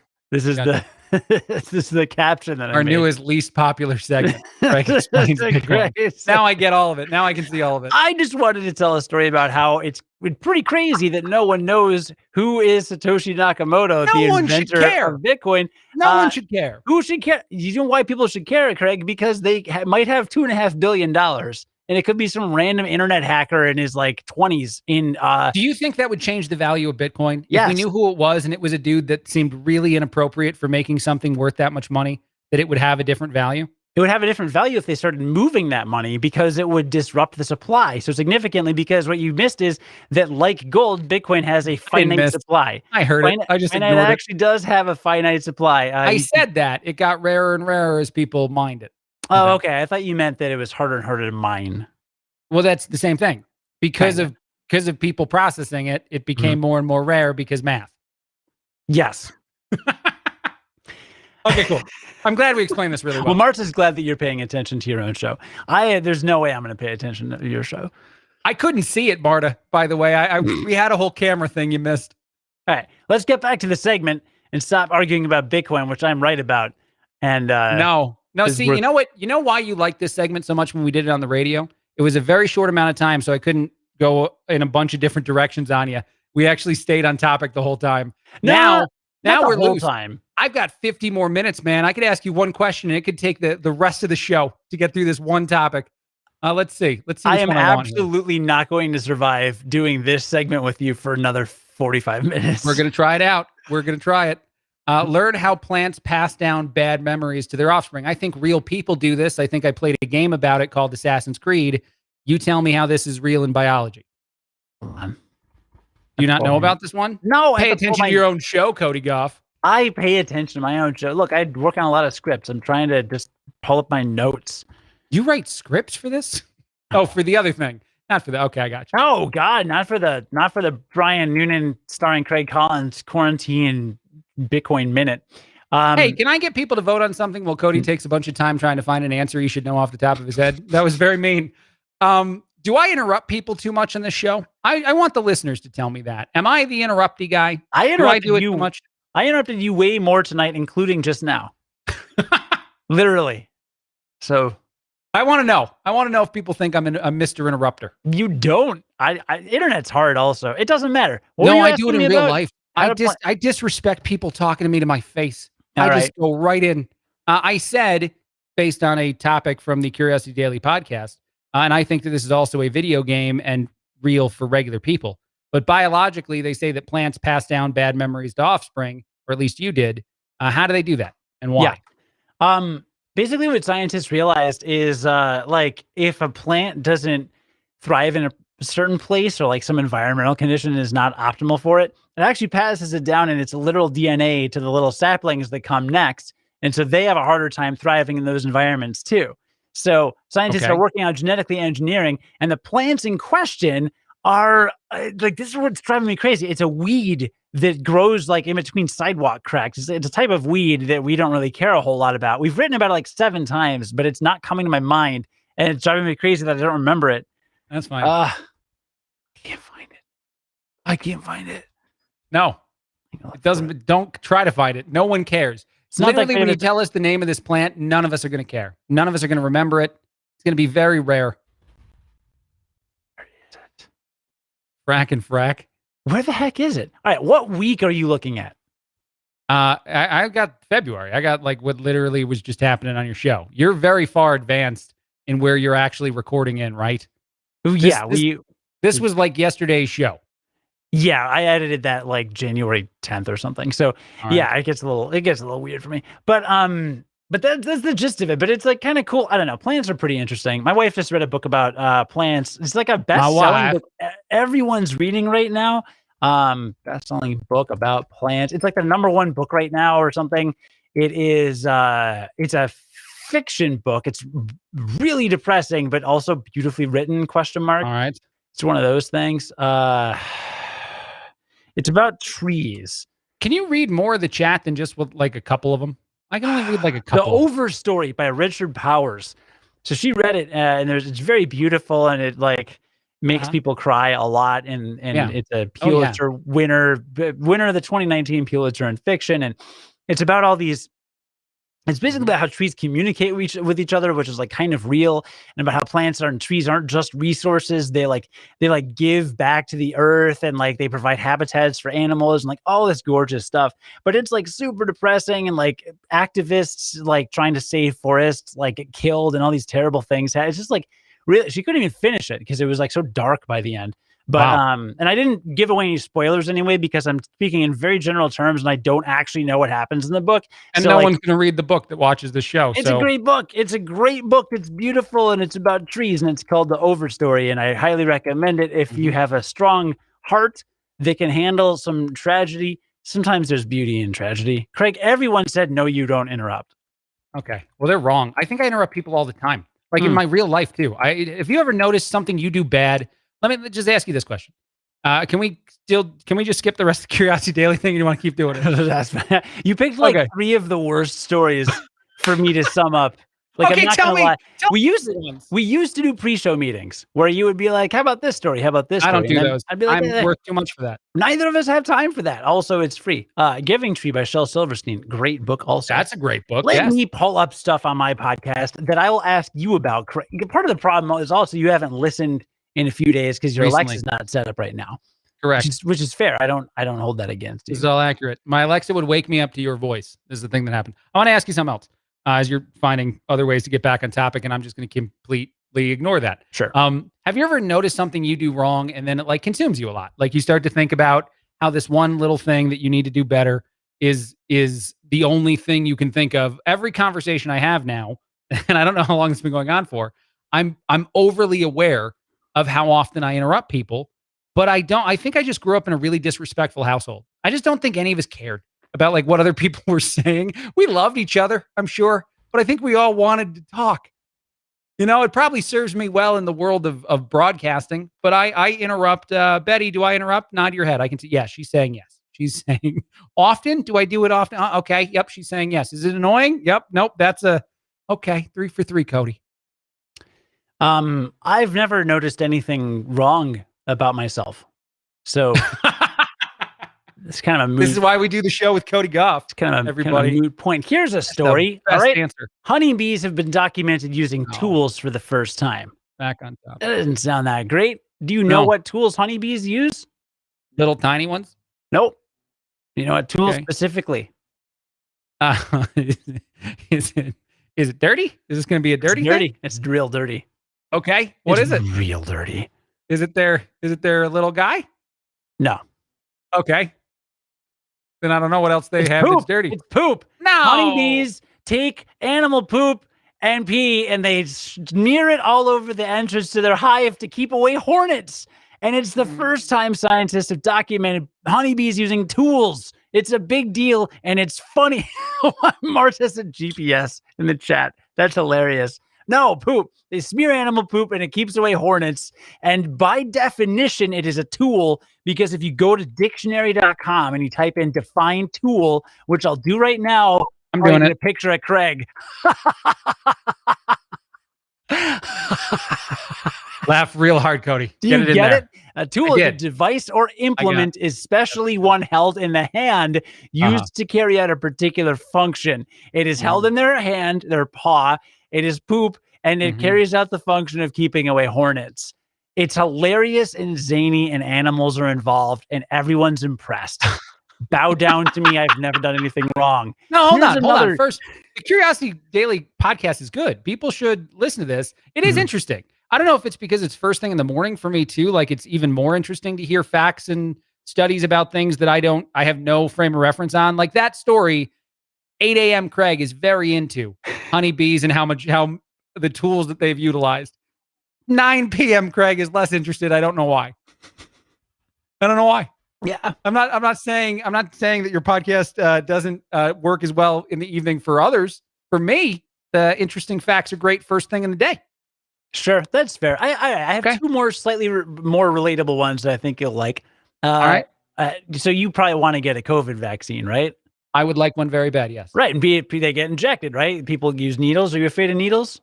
No, not at all. You're not afraid. Okay. Well, all right. Well, if you are afraid, there is a way, there's a trick, there's a life hack, an easy, free thing you can do to reduce needle pain. All right. What's that? Researchers found that if you don't like needles, they freak you out, they try to, they give it to you, you can ease the pain by smiling. Believe it or not, smiling or actually grimacing. But if you make like a concerted facial expression to like express like what you're feeling, if you smile, it'll actually reduce needle pain. This came from researchers at UC Irvine. They had a bunch of psychology students rate their pain level, and it was like half as painful for the people that smiled or even like grimaced while this interests 9 p.m. Craig. This story, this topic interests me even now. I know that there's another scientific study where if you force yourself to smile, you'll be happier. If you do that just to yourself often throughout the day, even when you're feeling not so great, that I don't know if it's going to truly fix a lot of things, but you feel happier because you're forcing your face. And I don't know if that would go away if you do it too often. Is that the kind of thing that if I abuse that power, it won't work as well anymore? So actually, Craig, you're right about that research. I'm right about a lot of research. The caveat is that research is actually really controversial right now. Generally, the research that you're like any research about it's the facial feedback hypothesis, and that's the idea that the expression on your face can directly affect your emotions. Again, it's controversial. But in this particular case, by the way, grimacing uses similar muscles in your face to smiling, and that's why grimacing will work as well as smiling. But in this particular case, with pain, what did you just say? Grimacing uses similar muscles in your face because they both. So if I made myself grimace, I'd be happier? No. I'm talking about to reduce the needle pain. Oh, okay. Smiling and grimacing will both. In both cases, you scrunch your eyes and you bare your teeth. To make both faces. So like in both of those situations, it would reduce pain. So like this is like short term, you do it for a few seconds, like it reduces the pain. Sure. The other stuff that you're talking about that's like, oh, if I smile all day, it'll make me happier. Like that's kind of controversial. Like that's not quite conclusive or definitive. 100% conclusive. But some studies suggest it. No, I've seen studies that say that they have, that at least they came to the conclusion that it was working. Yeah. Right? Yeah. Do you ever wonder if the studies that you report on, if somebody else did it and got totally different results, if they like just change? Do the results change every so often or all the time, forever with science? There's a thing called the replication crisis in That's what I was trying to talk about. And so you knew all about this. It's called the replication. It's particularly in psychology studies. Basically the last like 10, 15, 20 years, 30 years, scientists started noticing like oh, this landmark experiment from the 60s that definitively showed us this thing? Oh, well, we've just tried to run it like 4 other times with different like circumstances, and we literally can't replicate it. So then it's like, oh, I guess it's not that definitive. So that's a big thing, and it's starting to happen in other sciences too. And part of the problem is like you get these academic institutions and researchers, some of their faculty are like required to put out a certain amount of work. What's this called again? What was the name of this? The replication crisis. If I had only been able to explain this in 8th grade during my science fair as to why my solar oven that I built didn't actually have correct results when trying to cook things inside of it, it was the replication effect. It wasn't the fact that I made a terrible solar oven at 12 years old or 13, however old I was. It's because of a scientific issue. Yeah, sure. Exactly. Yeah, right. Exactly. Right. Yeah, no, it's not because I put 2 hours of work into a solar oven that I then was supposed to study for several months. That's not why. What was your sample size? I don't know. I don't remember any of the details. I put things in the oven that I had created and waited for them to cook, and none of them cooked. And so my results were all this thing didn't cook. Is that what you're going to do on Valentine's Day? Yes, I'm going to try to. Yeah. Oh man, I think my mother probably saved the solar oven. I should bust that out. I created it from a cardboard box, which you probably shouldn't cook things in the first place. And then I lined it with tinfoil. And then there was an area where the sun would come in that had a magnifying glass that I thought that would be enough to cook a thing. And it wasn't. That's a solar oven. It was not. None of the things cooked. Build her a solar oven. All right. And bake cookies in it. This can't be that hard. Buy a bunch of frozen cookies, glob them on there, put them out in the hot sun of winter. Where it's 2 degrees do you DIY a solar oven? I'm going to figure this out. Is this a thing you can do? Just build a DIY cardboard triangles oven? Hold on. It's talking about cardboard, Cody. Cut cardboard triangles to fit in the gaps between the flaps and affix them with gaffer tape. What the hell's gaffer tape? Gaffer tape is what gaffs use. Okay, there you go. Cover the flaps with aluminum tape, and then to cook, lay the glass on the insulation and position the oven to catch the sunlight. This is what I did. I made this oven. It doesn't cook things, popular science. You guys are idiots. Cut the aluminum into the shape of a falcon. I'd be very happy if someday I own an oven the shape of a falcon. Yeah. Can I get a house with that? You're talking about custom things. You wanted a hot tub in the bedroom. Can I just have an oven that's a ridiculous, like, it shouldn't look like what it looks like? Wait a second. Hold that thought. All right. You didn't care about it. You didn't care. Did you try to cook with the solar oven inside? I have a solar oven right over here I'm going to grab. Shut your mouth. That's not true. Martha, wait for it. Marta, I did and I didn't. I tried to cook both indoors and outdoors. My science fair that I tried in 8th grade was convoluted and probably not something that actually, by the way, I did bad at history fair too. I don't know if we had this, if you guys all had this or if it was just me, but you rotated years. One year you did like a history presentation, and you actually did it on like a national scale. Eventually you did it in the local level and you could win and move up. And then you did it on bigger scales. And then you had the science fair, and more people are familiar with the science than the history fair. But I one year competed in a performance version of the history fair. This was in 7th grade. And I think I told the story of the moon landing via a original performance, and I got honorable mention. No one else had participated in the category in my region. So I got an honorable mention and no one won. There was no first, second, or third place. So my science fairs and my history fairs were so poor that even when I competed alone, I couldn't win a category. And that really, really hurts 7th grade, however you are then, 12-year-old Craig, when you get honorable mention, because you do have to ask mom. You turn to mom and you look at her and you go, Mom, no one else was in this category. How did I not win? How did I do poorer than winning? And she's like, I don't know, honey. I guess you just didn't have a really good performance about Neil Armstrong and Buzz Aldrin. And to be honest, I probably didn't try very hard, much like science fair. But yeah, to answer your question in a long, convoluted way, I tried cooking both indoors and outdoors, and it did not work in any variety. But I think we still have the solar oven. Maybe I debut it someday on the old show and see if it competes with the Cody Gough oven that he's now gone to make. I think this is a troll, and I think Cody just wanted to quit the show early. Yeah, I think you're just gone. Boom. we we both aborted. But no, not sure if it's really funny or really sad. It's both. Craig Oh my God. Collins. I am the Undertaker, and I'm going to choke slam you. This is the silly visual component of the show that we do. We should have one of the things for this. We should have the little title card for this. This is when Cody does something zany into the camera. Craig, portion of the show. At WrestleMania, I challenge you to a Hell in a Cell. All right, I'll do it. I'll fight the Undertaker. I know that it's fake. I know that I wouldn't get hurt. That's the thing about that's what makes wrestling a worse sport than other sports. If I played basketball against LeBron, I'm going to lose. If I play tennis against anyone who's good at that now, I was going to say Pete Sampras, but I think I'm a tad dated. I'm going to lose. Even now, Pete would still beat the crap out of me at tennis. I could beat the Undertaker in wrestling because it's fake. We just have to script it. You could not beat me at wrestling because I will make you rest in peace. You know, I used to like the Undertaker in the 90s. That was one of my favorite wrestlers.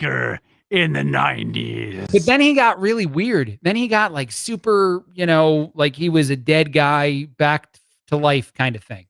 He's really weird. He got very emo. And then I didn't like him anymore. And then he had like a biker phase. To my face, Craig. I think I am. Didn't Undertaker have like a biker phase where he had like cut off jean jackets and stuff? I'll ride a bike over your dead body at Hell in a Cell. In a cell. Okay. Yeah, that's a thing. Wrestling's not a good sport, my friend. I think you're a very smart man and I like you a lot. But wrestling's the worst of the sports. It's the word, not real wrestling, not the thing they do at the Olympics. The WWE version. Oh my God. Now I don't know what's happening. Back. What did I miss? Anything? Nothing. No, you missed nothing. Let's move on. Cool. That's not the answer he wanted, fans. He wanted the other answer. The Undertaker was here, Cody, and he said some stuff. Wait, the Undertaker was here? Him. The real Undertaker was here? Did he challenge you to a match at Hell in a Cell, Craig? He did, yeah. I told him I'd beat him. All the time. It's so weird. It's so weird. No, stop. You know what's funny about that? That's true. I know that's got to be true, that you do that with that puppet at home all the time, and Casey hates that puppet. Hates it so much because you probably sit there on the couch and you do the Undertaker voice you were just doing and you challenge him or he challenges you to hell. Have you ever wrestled the puppet? What puppet are you talking about? Oh, no, never. I'm sorry. That's right. We're committing. We're doing this full force. I literally don't know what you were talking about. I left the room to look for my solar oven. It was stolen, presumably by the Undertaker, who keeps challenging me to Hell in a Cell. There's nothing I can do about it. Naked Olympics. That's Dot. That's Teresa. I think they have Naked Olympics at the Sibian bar. Sybaris, whatever you say it. Naked Olympic wrestling. Yeah. How much money would, if you could streak? I don't know. I just think if you could do I would take any amount of money that I could win in a prop bet. If I had to naked wrestle a guy, I'd do it. I would do it. I'd figure it out. Yeah, right. All right.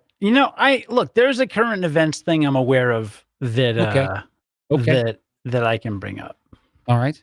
Did you hear my whole story about the history fair, by the way, or did you miss that? I missed the whole thing. Oh man, that's a shame. You're gonna like that. Go back to the podcast and check it out. I always do. I got honorable mention in a category with no other participants. And it was hard. It was hard as a child to comprehend that when your parent tries to explain it to you. How do you not place? How do you get anything? I think that if they really thought I hadn't tried very hard and they wanted to punish 12-year-old Craig, they shouldn't have given me honorable mention. I should have got no ribbon whatsoever. I should have just been like, Craig, you were the only person in this version of the competition, but it was terrible, and you should feel sad. That would have been okay. Go ahead. My question is, why is Mike talking about Sbarro in the chat? It's delicious pizza. It's pretty good pizza. Actually, it's not. It's not good pizza. It's pretty decent pizza. No, it's not. Oh my god! I have a pizza story. All right, so Saturday night I played a board game with friends on the internet. There's on Steam, you can buy a video game called Tabletop Simulator, and you can program in real board games, and it has like real-time physics. So you can like take your favorite board game and put it in this video game. Thank you. All right. So anyway, we played this game. Who gave you a thing? Who just gave you stuff? My wife brought me a beverage. Oh, you want to have our wives wave at the cameras at the same time or no? No, she's gone. She's gone. All right. Betty just said hard no to that. Oh wait, you do too, here, by the way. wave. Just stick your arm in the shot. Just your hand, Betty. It's your hand. Casey's can do it. And you're not gonna do it. There we go. No, there it is. No. If she does it and you don't do it, now you got to get up higher. Well, you got to sit up now. Thank you. No, my wife is trying. The camera's too high up. Betty's too little. Is it on stilts? Is your camera on stilts? It's on a whole thing. Yeah. Is it being held with by ants? Yeah, I knew it was coming. Anyway, pizza story. I was playing a board game with friends. I'm a nerd, so all my board games take like 3 to 4 hours. That's not a joke. That's real. So we're playing Dune Imperium or something. It's a big game based on Dune because it's a good thing. Mm-hmm. Are they still coming out with that movie, by the way, the Dune movie? I know. I have no idea. Okay. Anyway, so it's Saturday, and we're playing this game, and it gets to be like around midnight. Now, Saturday was just like long day. The kid didn't sleep very well the night before. So my wife passes out at like 7 or something. Like we had kind of a late lunch, early dinner. But it's like midnight at this point, and I started to get hungry. It was like 11:30 actually. I'm just like, I'm so hungry. And I was like, okay, we don't have a lot of food. We got to go grocery shopping soon. I can make myself like a turkey sandwich, but like, who at midnight on a Saturday night wants to have like a turkey sandwich? Right. I'm a hungry guy who has turkey in the fridge. This was an acceptable thing to eat, Cody. No, it wasn't. Not to me. Not to me. So what do? I'm like, is it going too far if I just order myself a pizza? Like, family's asleep. I just order myself a pizza. What's your I hated the setup, but I loved the question. I knew you would. Yeah, absolutely not too far. I have a bunch of other solo activity questions to ask you, and all of them are okay. I just want to preface with every single one is not too far and not wrong. But if you want pizza, if you need pizza in specific locations or even better, and no one else wants in, pizza is delicious the next day, cold or delicious later. You've fed other people maybe in the future. So it's never inappropriate to order yourself 1 to 3 full pizzas in an evening if you need them. That's fine. You're a freak. Well, here's what happened though. I'll tell the rest of the story, but I'm glad that you chimed in with that. We'll get to the other solo activities later, especially after hours. So, so I'm on the Pizza Hut app because I like pepperoni pizza from Pizza Hut. I just do. It's good. No, you know what? We made fun of you for pepperoni or Pizza Hut. I like Pizza Hut too in the world of retail pizza places. Mm-hmm. If you're not talking about like, smaller chains where pizza is way better, Pizza Hut's one of the better ones. What I don't like about Pizza Hut is the way they try and trick you in the app. So you go in and you're like, okay, I'll get let's say you get the dinner box special, right? It's like breadsticks, like cinnamon twist or something, and some pizza. So it's like, what kind of pizza do you want? Okay. So I can, so it says build your own, and no one wants to do that. That's time and effort. Screw that. And then below there's a list of like 100 pizzas, right? And then like the third one is pepperoni lovers. I love pepperoni. And it sounds like there's just pepperoni on it. So you tap pepperoni lovers. Fun fact, pro tip for all you pizza orders out there. If you tap, what I ended up doing was I had build your own pizza, generic marinara sauce, generic cheese sauce or cheese or whatever. Put the pepperonis on there. Cool. You have a regular pizza with pepperonis. If you tap the pepperoni lovers button, it gives you literally the same pizza for $5 more. $5 extra because it was 1 tap instead of 4. I'm not kidding. Okay. I've tried ordering this like 18 times. The pepperoni lovers didn't have more pepperoni. It didn't. If you go, you can go and you can do screenshots and look side by side. It shows you every ingredient and the number of calories. Nothing is different. And even if it was double pepperonis, why would it be $5 more on a medium pizza? Know. That's like, I assumed a pepperoni lover would be way more than even double pepperoni. No, it's a pepperoni liker. It's just marketing. Okay. It's a lie. So anyway, so I'm like trying to go back and forth, and then like the system's trying to trick me, and I'm doing these mental gymnastics between turns and Dune Imperium. Finally, I ended up on this order. Not enough. It was like a $13 order. You got to spend $15 for delivery. Fair. Got to go redo the order. By the time I get all this done, it's 11:30, and I tap order, and it says, "Great, thanks for getting your pre-order ready. We'll deliver it to you when we're open tomorrow because we closed." And they didn't close at like 11 or 11:30. They had closed at 10. I had begun the whole process like 45 minutes after they closed. There had to be a warning you blazed through, man. No, there had to be. You had to have missed one. There was none. So the story continues. So that at this point, I'm like, there's got to be a place near here. There was a Domino's. The Domino's was open till midnight, and I did it as fast as I could. I got the order in at 11:58. I know what you're thinking. I've worked at Starbucks where someone comes in and orders a drink. You worked at a Starbucks? Yeah, I worked at Starbucks. It was my first job in the city. Really? Yeah, at in Wicker Park at North and Damon in Milwaukee. I worked right there at the corner. Oh, yeah. Oh. Why did you still make? No, I never. I know a lot of people that worked at the Starbuckses. I never. No, that's not why I got so excited. Do you still make delicious coffee items in your house? I do. I knew you would. All right, go ahead. You were telling a story. I was a certified barista. No, it's good. That's a good question. These are the things that you don't know about me, correct? Because we don't ask real questions. Right. Yeah, I don't care. I've been there where someone walks in 2 minutes before you close and they order a drink. Sucks. And you're like, yeah. Ugh. I didn't want to be that guy, but I am like literally 2 blocks from this Domino's. Well, maybe not, but I'm less than a mile. Like the drive would have been maybe 2 minutes from this Domino's. So I know I feel weird about the fact that at 9:40, my wife just asked to take my wallet and I'm just going to hand it to her. And I don't know what's about to happen. It'd be weird if you didn't hand it to her, I think. All right. She just asked me off camera, can I have your wallet? And I just said yes. And I don't know what's going to happen next. Continue, Cody. Did she have a gun on her? She did not. Okay. Gave it to her. Yeah. Well, yeah. So I ordered Domino's and I tipped the driver $7 for literally going 2 minutes out of his way. So like, I think I was pretty reasonable. You were. Turns out Domino's pizza is not better than a turkey sandwich. It's just yes, it is. No, it is. No, it is. Very bad. It's pizza. It's better than a turkey sandwich. It's bad pizza. It's just really not. It's all bad pizza. It's all bad pizza. When Domino's changed its taste, didn't it get better? Didn't they do a whole marketing thing about how like we're better now? Domino's is delicious. Try us. And is Domino's the one that makes the half pizza, half breadstick now? No, that's Little Caesars. That's an abomination and should not exist. You shouldn't make half pizza, half breadstick in the same circle. That's stupidity. That exists too. But I don't want to go down that rabbit hole of talking about pizza for 25 minutes again, like we did the other week. Other solo activities that are okay, Cody? Have you ever gone to a movie alone? Like an actual theater alone to see a movie? I hate how long you have to think about this. No, but I did go to... She's taking all my money out of the wallet. I don't even know why she's doing that. All my money is out of the wallet now. It's in her hands. Sorry, there was a backlash. I went to a WWE pay-per-view by myself. How was it? Tell me about that experience. It was. Did you befriend others around you? Do you want to hear the whole experience? Because it's a bit of a story. I will interrupt it several times, but I will hear it. All right. At the time, I was working overnights at WFMT, the classical radio station. I was doing engineering shifts. So I had to get there it was 10 at night to 8 a.m. It was a 10-hour shift. It was on a Saturday. And I usually had to leave my place around 6 p.m. You did engineering shifts at a radio station. Yeah. It was a different kind of engineer than WGN.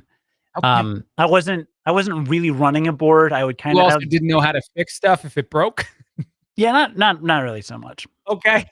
Mark's a good call on ordering pizza from a mom and pop chain instead of a pizza like chain. Only problem is in my area, typically the Domino's would be open later. A lot of the mom and pop chains close at 10 or 11. But the next time I'll spend a little more time finding one. I just saw Domino's open till midnight and I just kind of jumped on it because it was like 11:53. But good call. And support local businesses. But so Craig, I had to get up I had to wake up at 6 p.m. Let's say, get showered and stuff, go do my shift till 8 a.m. You interrupted yourself during that story to go on that dovetail of Marta's answer. You started your story and then you answered it. So I'm going to interrupt you even more now. I feel emboldened. Continue. Okay. That's good. So right, we're at 6 p.m. to 8 a.m. Right, I've been up for a while. At this time, I had a temp job through a temp agency. I was doing a like 3-day gig for like Atsuteca Marketing. Is like some like She's taking all the coins out of my wallet. It's not even the dollars anymore. You could leave me the coins, hon. Continue. is some like bilingual marketing agency. They were working with Northwestern Memorial Hospital to open for it was the grand opening, the groundbreaking ceremony of Prentice. Maybe it was either the groundbreaking or the actual opening. Prentice Memorial Women's Hospital downtown. Like they had just started construction or whatever in 2007. This would have been, I think. So, which is crazy, right? Because like, X years later, my wife literally gave birth at that hospital. So that's Wow. That paid off. I didn't think that fact was going to pay off, and it did. right. No, it's pretty cool. But Yes. anyway, it was like a 3-day gig. Well, it happened to be this weekend, right? So I go, get up at 6 p.m., go to the thing, go work till 8 a.m., go to the marketing site and work 8 to 5, then hopped on the Blue Line, got out to Rosemont, which is where the pay-per-view was. That's a bit of a hike. So I had been awake for 24 hours straight when I arrived at the Allstate Arena for a live wrestling pay-per-view. Your adrenaline level went through the roof when he got into WrestleMania. It was ridiculous. Dude, I was alone at a live wrestling event having been awake for 24 hours. I can top that, I think, without the whole being awake thing. We used to get free stuff as radio people every so often. It's nice. You get free tickets to things. One of the free things we got offered was a Marvel on Ice, or maybe it was just, I don't think that was on ice. Was it on ice? Disney was on ice. Disney was definitely on ice. Marvel might not have been. Marvel was on ice from what you told me. Okay, maybe it was. I went to that alone. I got a free ticket to that, and I'm like, this will be great. And when you're an adult man going alone to a thing for children, no one likes you.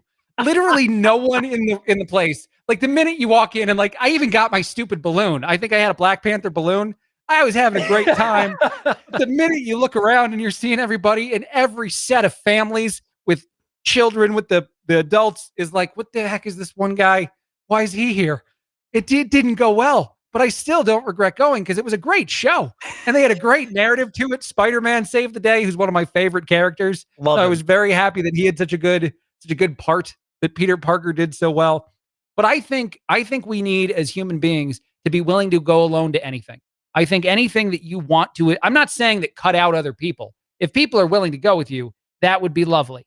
But if people aren't willing to go to you, don't sacrifice going to the thing. Go to a movie, go to Marvel on Ice, go to WWE after a 24-hour day. This is my soapbox moment. Go wherever you want to go, even if it's on a trip. I've never done that, but I've heard good things. People who take like a 3-day, 5-day, 1-week vacation alone, which has to feel really weird to anybody at like I don't know, a resort area that's serving just one human the whole time. But I bet you it's lovely. I have not had an extensive amount of experience with the whole travel alone thing. Have you? I've traveled alone for work-related things, but that's not like the same. When you do that, you have stuff you have to do from the moment you land until you leave, pretty much. So you don't really feel alone, But other than that, no. Yeah, I didn't get to do it a lot. I did do one business presentation in Mexico City on a Friday morning in like 2014, and I decided to stay an extra couple nights because Mexico City, what the heck? And I did it by myself, and that was like, I hadn't really done that. I had really not ever, I think, gone to like a foreign country and just like done my own thing. And I had it's one of the best trips I've ever taken. It was extraordinary. I did the same thing in St. Louis the first time I went. We went on a business trip, my boss and I, of this small company, and we were doing I was in sales at the time, so we were meeting some other companies, like trying to pitch them stuff. And then he invited me for a drink on like the roof of the hotel we were in that evening. And I see a baseball game happening, and I was like, man, I'd rather be there than hanging out with my boss. And I think he realized it very early on. And he's like, man, you don't have to hang with me. Like, if you want to leave, you can. And I extended my stay the whole weekend and stayed in St. Louis for, just like you, for a few extra days to sightsee after you do a business trip. And it's amazing. Mm-hmm. But I think part of the reason why, and let me ask you this, is because, well, you're in a place you've never been before for a business related reason, you feel like you're missing it. You feel like, I don't know why I'm here because I'm not getting to experience any of the things that this place is. I'm just doing work in a new location. So I think it's like, it's the tease of it that made that experience better for both of us, that we got the experience of the city after the work things were done. I just like the free airfare. Like literally. Yes, I know that too. Yes, like I'm I was aware. like they paid me to fly to Mexico City. Like I don't have to book my own ticket. I'm gonna enjoy it. That's literally it for me. I actually flew back in on Monday morning at 8 to show up to work. So like when I rerouted my flight from the company, I flew in and went to work. And they were like, "Did you really just get back?" I'm like, "I did. I had a really nice weekend. It was lovely." Nice. Yeah, Yeah, see? that's the way to do it. But What else should people do by themselves? nobody get dirty. Nobody be crass here. You know what? You know what, Craig? People should feel comfortable going to Sybaris by themselves. Get your own romantic hotel room, get on the swing, jump off the swing right into that pool. It's all yours. Wear a swimming suit to protect yourself. Shut your mouth. If I had a pool to myself for a day, that does sound like a fun thing. It sounds like that would be tremendously great. Right? Yeah. Called it. Yeah. No, like anything that you would do traditionally with other people, if you really want to do it, be willing to do it alone. I went paintball one time with just my brother and I, and like we just a bunch of little kids blew us up at a paintball thing. And like I would have done that alone. I probably would have gotten as much trouble as the Marvel on Ice thing, but it would have been fun to just show up and, not know anybody in an event like that. Nobody does that. Nobody just rolls the dice and is like, I don't know, if I have to meet people. Do you talk to people on airplanes? When you sit next to a stranger, do you communicate? You got to read the room. And with the millennials these days, I'm just kidding. A lot of people, they're there. They got their headphones on. They don't want anything to do with you. If they seem open to a conversation, I'll do it. It only bit me in the butt one time, and that was on the way back from Europe. And I was sitting next to this dude. Oh, that's a long flight. And he, that's rolling the dice hard to do a long flight. All he did was weird small talk that I didn't know how to respond to. Like, for example, it'd be like an hour and I'm sitting there and I'm trying to play a video game and he's like, do you play video games on flights? No. Oh yeah, I always do. I always play my Nintendo Switch on flights all the time. All the time. How did I not know about this life hack? How have I never played a video game on a flight before? The entire point of flying is to play video games. Why have I never done that before? I literally don't do anything else except for play video games on flights. What if I bring an Xbox and connect it to the little TV in front of me? That would be amazing. I would talk to that guy. No, specifically, the guy would say things like, "Boy, the weather was really nice back there." And what do you say to that, right? You can say, if we're flying back to Chicago, it's not going to be the same when we land. All right, you're a better conversationalist than me. I can say yeah or nod, and it doesn't. That's not engaging me, right? That's making a very random statement. And then you're okay. You know what's funny though? If you think about this guy, if he struggled to talk to you but wanted to, maybe I just want to do the chain of events in his brain leading up to trying to say that to you. It's like, oh man, this guy sitting down next to me seems like a cool dude. He's probably got a cool t-shirt on. Did you have a cool t-shirt on? I wasn't wearing any shirt. Okay, you were naked. This naked guy. Half naked. Yeah, that's why he'd comment on the heat. If you got in shirtless to a plane, maybe he'd mention why it was hot there. Right. But no, maybe he thought to himself, he's like, man, I'd really love to make a friend on a flight, and this guy seems like the right guy. I don't know what to say, though. He seems too cool for a lot of conversations. Let me stumble on the first thing that hits my brain. Man, it really was hot back there, wasn't it? And you shat all over him. You ruined this guy's day. It's not true. We had a nice conversation at the beginning of the flight.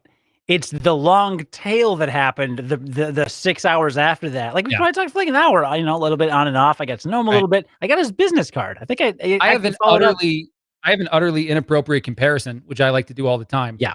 Have you ever started a conversation on an elevator and regretted it? Yeah. No. So she was wearing red heels, and I was like, "What are you doing here at Sybaris?" And she was like, "Serious." Have you ever started a conversation on an elevator with someone and regretted it? The amount of time it takes to regret that conversation is so little that it has to be a terrible conversation immediately. And I've done it. I've said something random as the door was closing on an elevator, and the answer has ruined my day. What? I don't want to talk about it.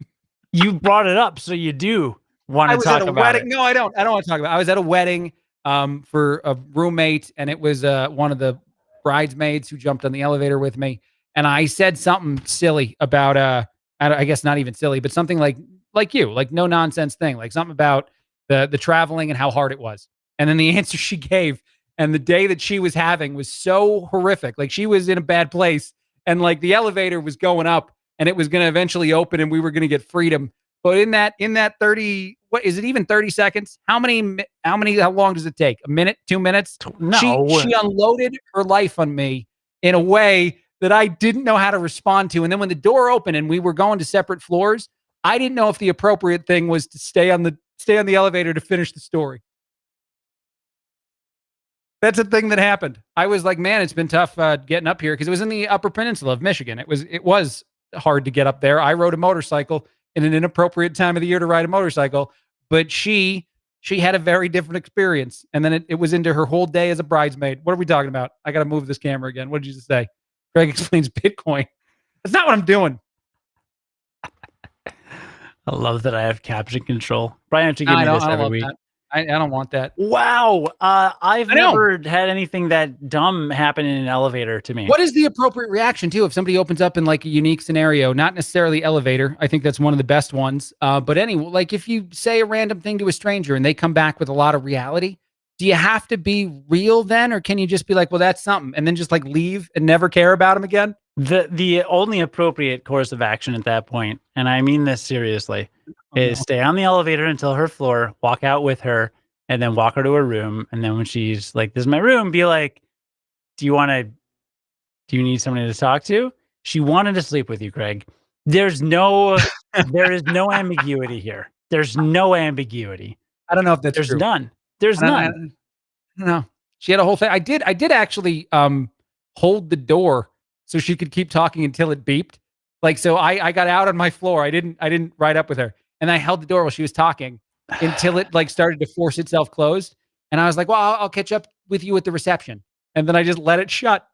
And then we never talked again, me and that human. It was great. In retrospect, the fact that I had to encounter this person again made it better, not worse. That girl, when she got to her floor, she hit down, went back to the lobby.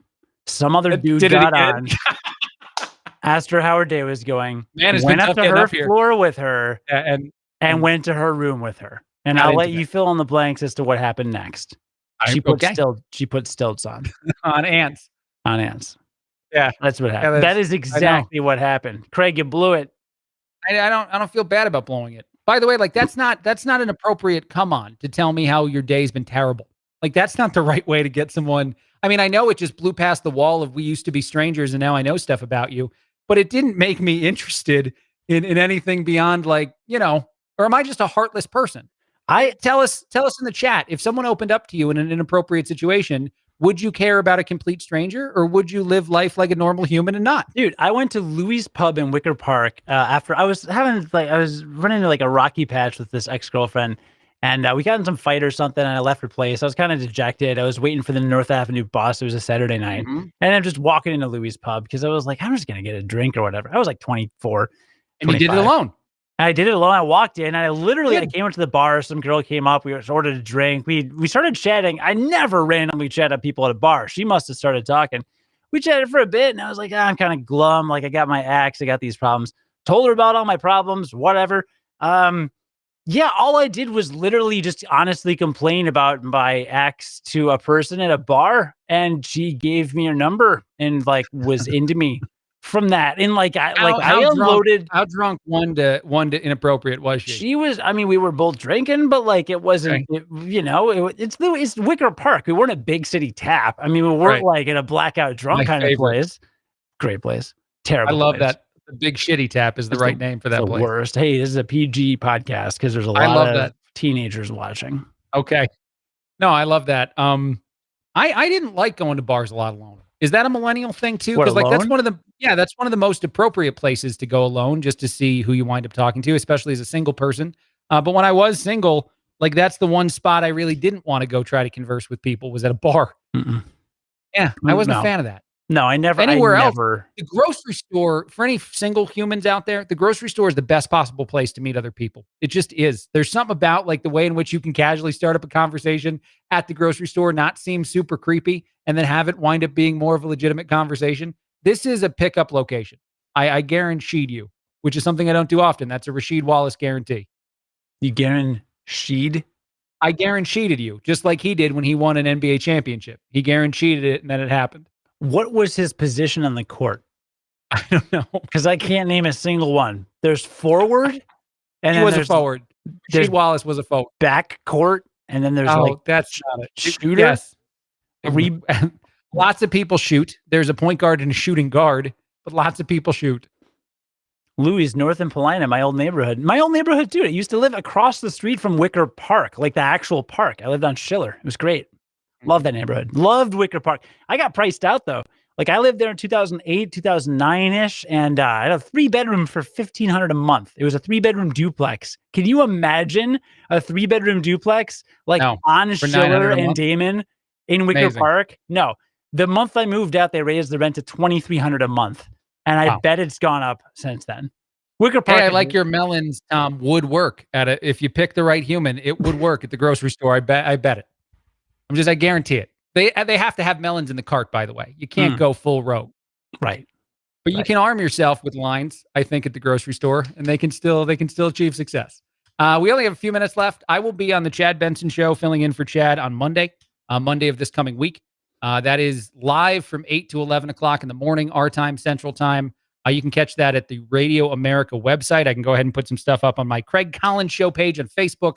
But it also is nationally syndicated. So it's on in 100 plus different markets. If you're in a market that has it, several big city markets do. Chicago does not. Then you can also find the radio station local to you that airs the show and when they aired. And it airs all over the clock.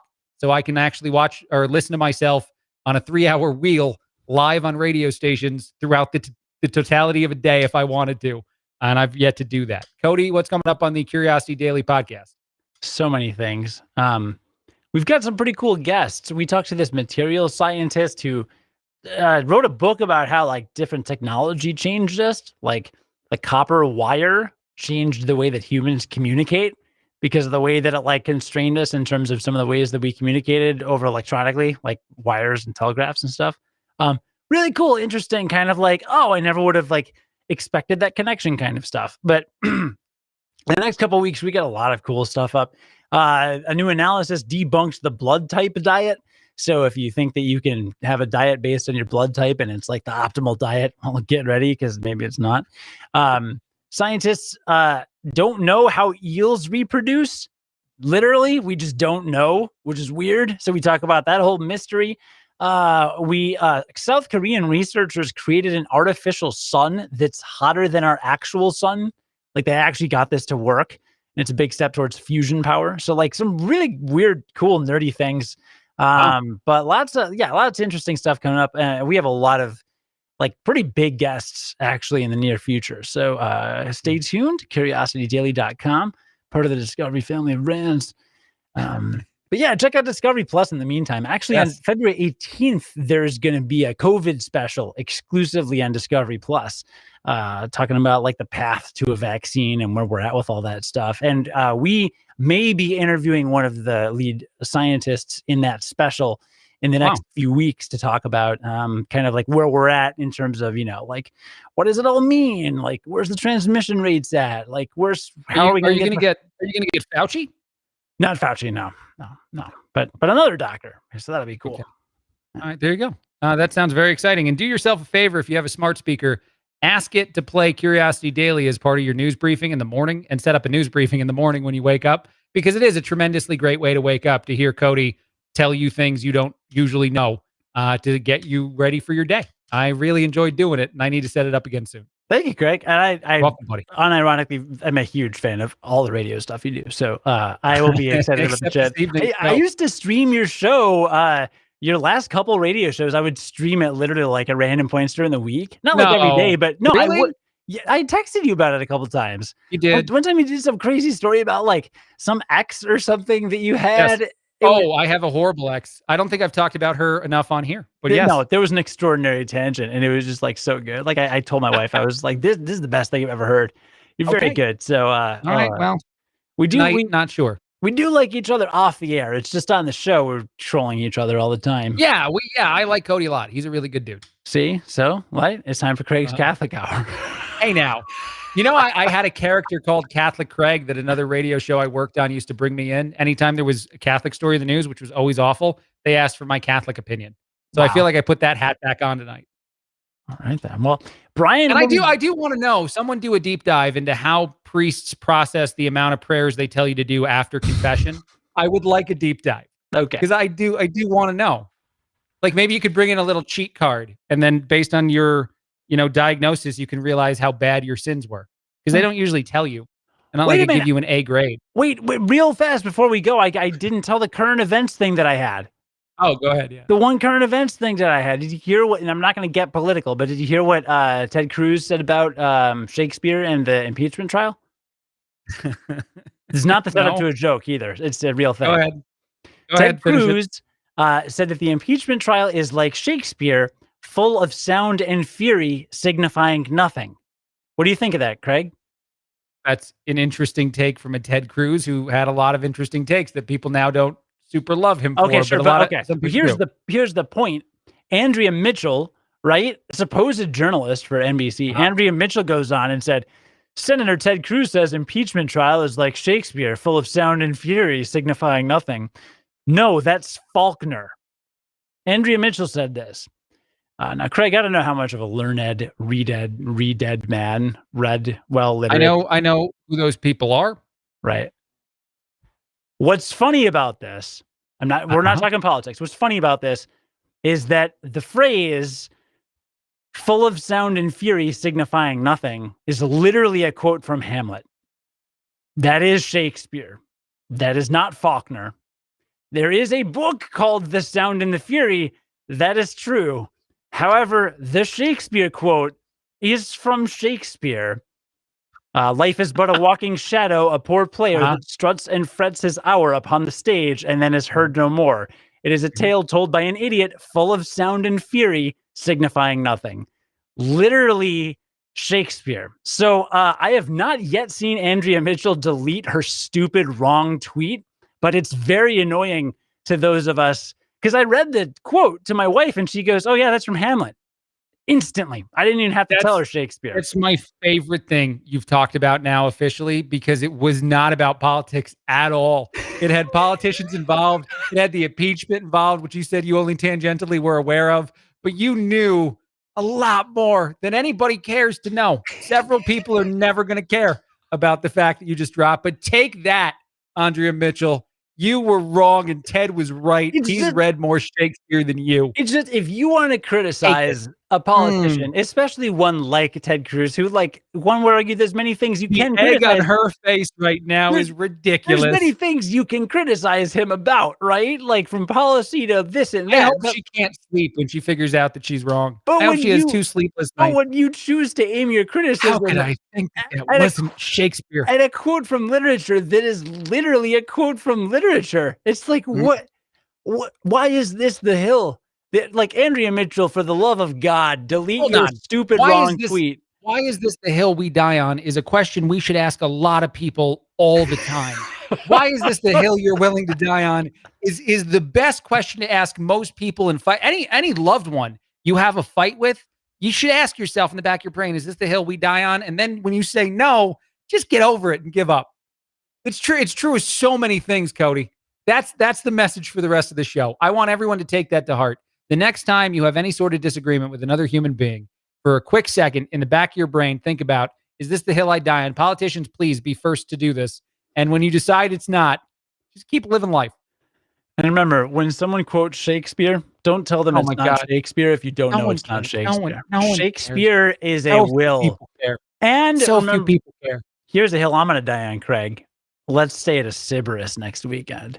All right, let's broadcast a show from a Sybaris, and then I'm going to immediately leave. I'm not going to feel well. I'm going to do it in a full bodysuit. Craig, Sybaris. I hardly knew her. Betty just laughed. That's the first time in 2 hours that Betty cackled, and she did it for that joke. I couldn't get her one. She stole my money. She was so mad at this broadcast, and then she laughed at that. Have a good week, everybody. We'll see you next week. Brian will be back, presumably. I don't even know where he went, but this was fun. Thank you, Craig. What a blast. Yeah. Thank you to the people that said thanks for the show, but didn't tell us it was good. I like people like that. Thanks for hanging with, we just did a whole 2-hour thing, and we did. Yeah, man. Good times. All right. We'll see you again next week. Brian will be back. Cheers.